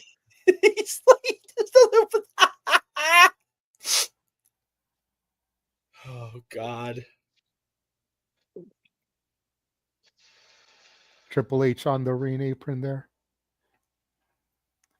Again, he's trying to give him back, and they're like, "No, take a lap around. This is your Dude, moment, seriously. guys. You've earned this." They're not going to make the same mistake they did with Goldberg. They're going to let him have his moment and let everybody see it, and that's smart. And again, it wasn't all their fault. They were still on NBC at that point. They had only so long that they could be on television. Yes, This is but then you exclusive book it Peacock. differently, though. Well, right? but- Then you book it to have time. Again, everything's a learning experience. Look at that. Look at Hunter's smile. Oh my God. Michael Hayes, Jamie Noble ringside, pointing up to the crowd. Oh no, no, Oh, no. Jesus. I am not okay. I am not okay.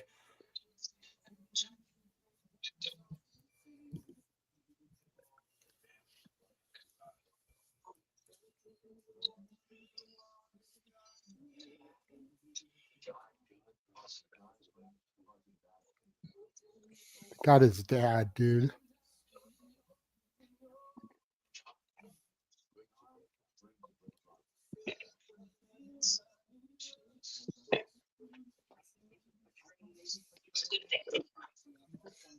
And his mom. He was my bus driver when I was a kid. That's crazy, dude. Wow, he has AIDS a day. I'm glad they got his mom because his mom doesn't do a whole lot of these.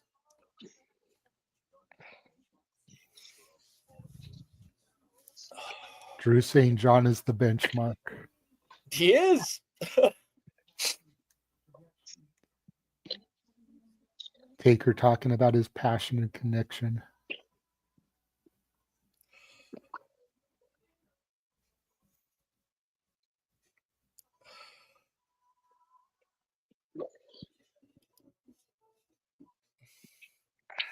It's not fair, guys. It's not, man. It sucks.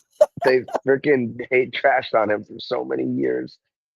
Yeah. I'm having a hard time figuring if I should watch the video package or watch the little bubble in the corner with John's reaction. Right. I know. It's like if ever there's time to have a lazy eye.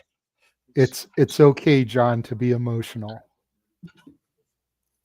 God knows we His are. love and care for kids is so authentic. You don't be a camp counselor for No, kids unless you care about them authentically. Just he is every bit the dude that we see. Every bit of it.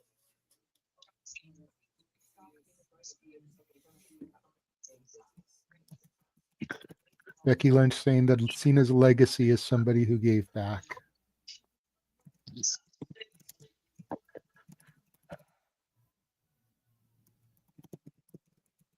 Yeah.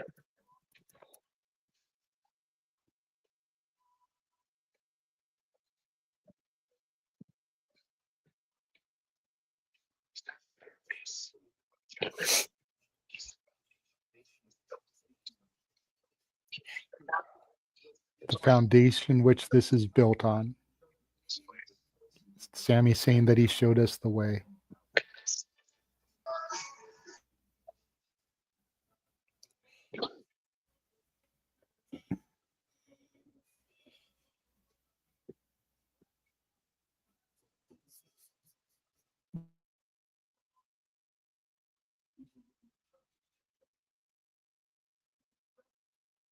Wow, even archive footage of Vince. That's It's the first time my God, Vince that's has fucking been cool. seen on WWE programming since God knows when. That was fucking cool. I'm not gonna lie.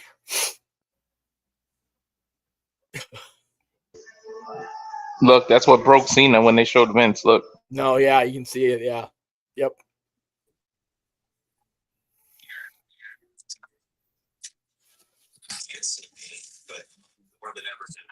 I can hear somebody's TV for whoever came in, just so y'all know. That's me.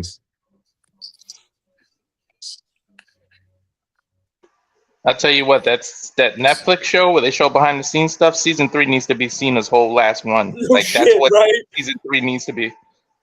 And coming back to John, who's taking his bows in the center of the ring again. Sammy and Kevin next to each other at ringside. It's surreal to look like because it looks like there's no barrier separating the fans from the front of the ring. I know, in right? that picture. That's great. Oh my! And there barely is. I mean, it somehow looks smaller. It's the same barrier every week, but it looks smaller right now. It's weird. Cena saluting the crowd. Oh no! He's leaving his shoes, leaving his wristbands in the ring. We all know what this signifies. Look at Lillian. Look at Lillian. There goes the armband. He kissed that. Somebody said, "Leave the jorts." Leave the jorts is wild. He's sliding out of the ring, walking back up that ramp for the last time as an active performer. He just walked. For He just 23 years. Moving. Look at how tight the entrance ramp is. I'm sure you guys talked about it, but we didn't, but yeah, on purpose. And Stu's going with it, man. Because they wanted to get as many people in here as they could. yeah, and then it allows them to give them the high five. Even the stage is a little bit smaller than usual if you think about it. Mm-hmm. Cena gives it the pausing, maximum one amount of last look people. around.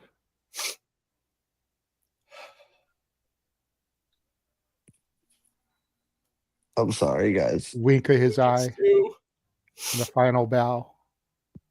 Gino, there's no need to apologize. We're all emotional, man. Yeah, please don't fucking apologize. Look, I barely ever stand up on camera. I've been standing up this whole time. Cena just said, "It's been my pleasure entertaining you guys. Thank you."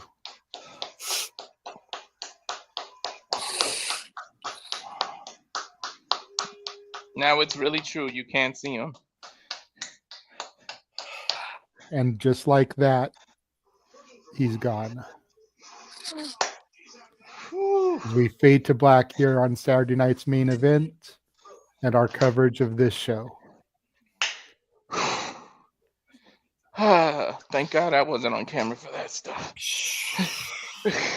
Well, I don't think much more needs to be said besides that. JJ, Jeff, Kino, I hope you hold on to this moment forever.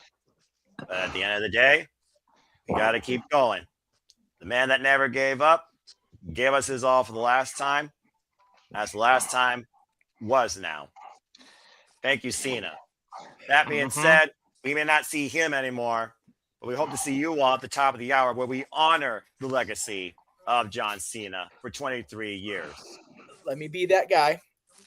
Everybody, in about 10 minutes, according to the clock, go watch Aaron's recap of this. Enjoy Aaron's last time recapping the John Cena moment. And at the top of the hour, come back and party with us. And with that being said, I'll do my usual thing for the entire C Nation Simply Live Studios family. We thank all 230 of you for tuning in. As we say, thank you, Cena, and we'll see you for the honor of him on the Saturday Shenanigans. JJ or Walter, cut the fucking feed.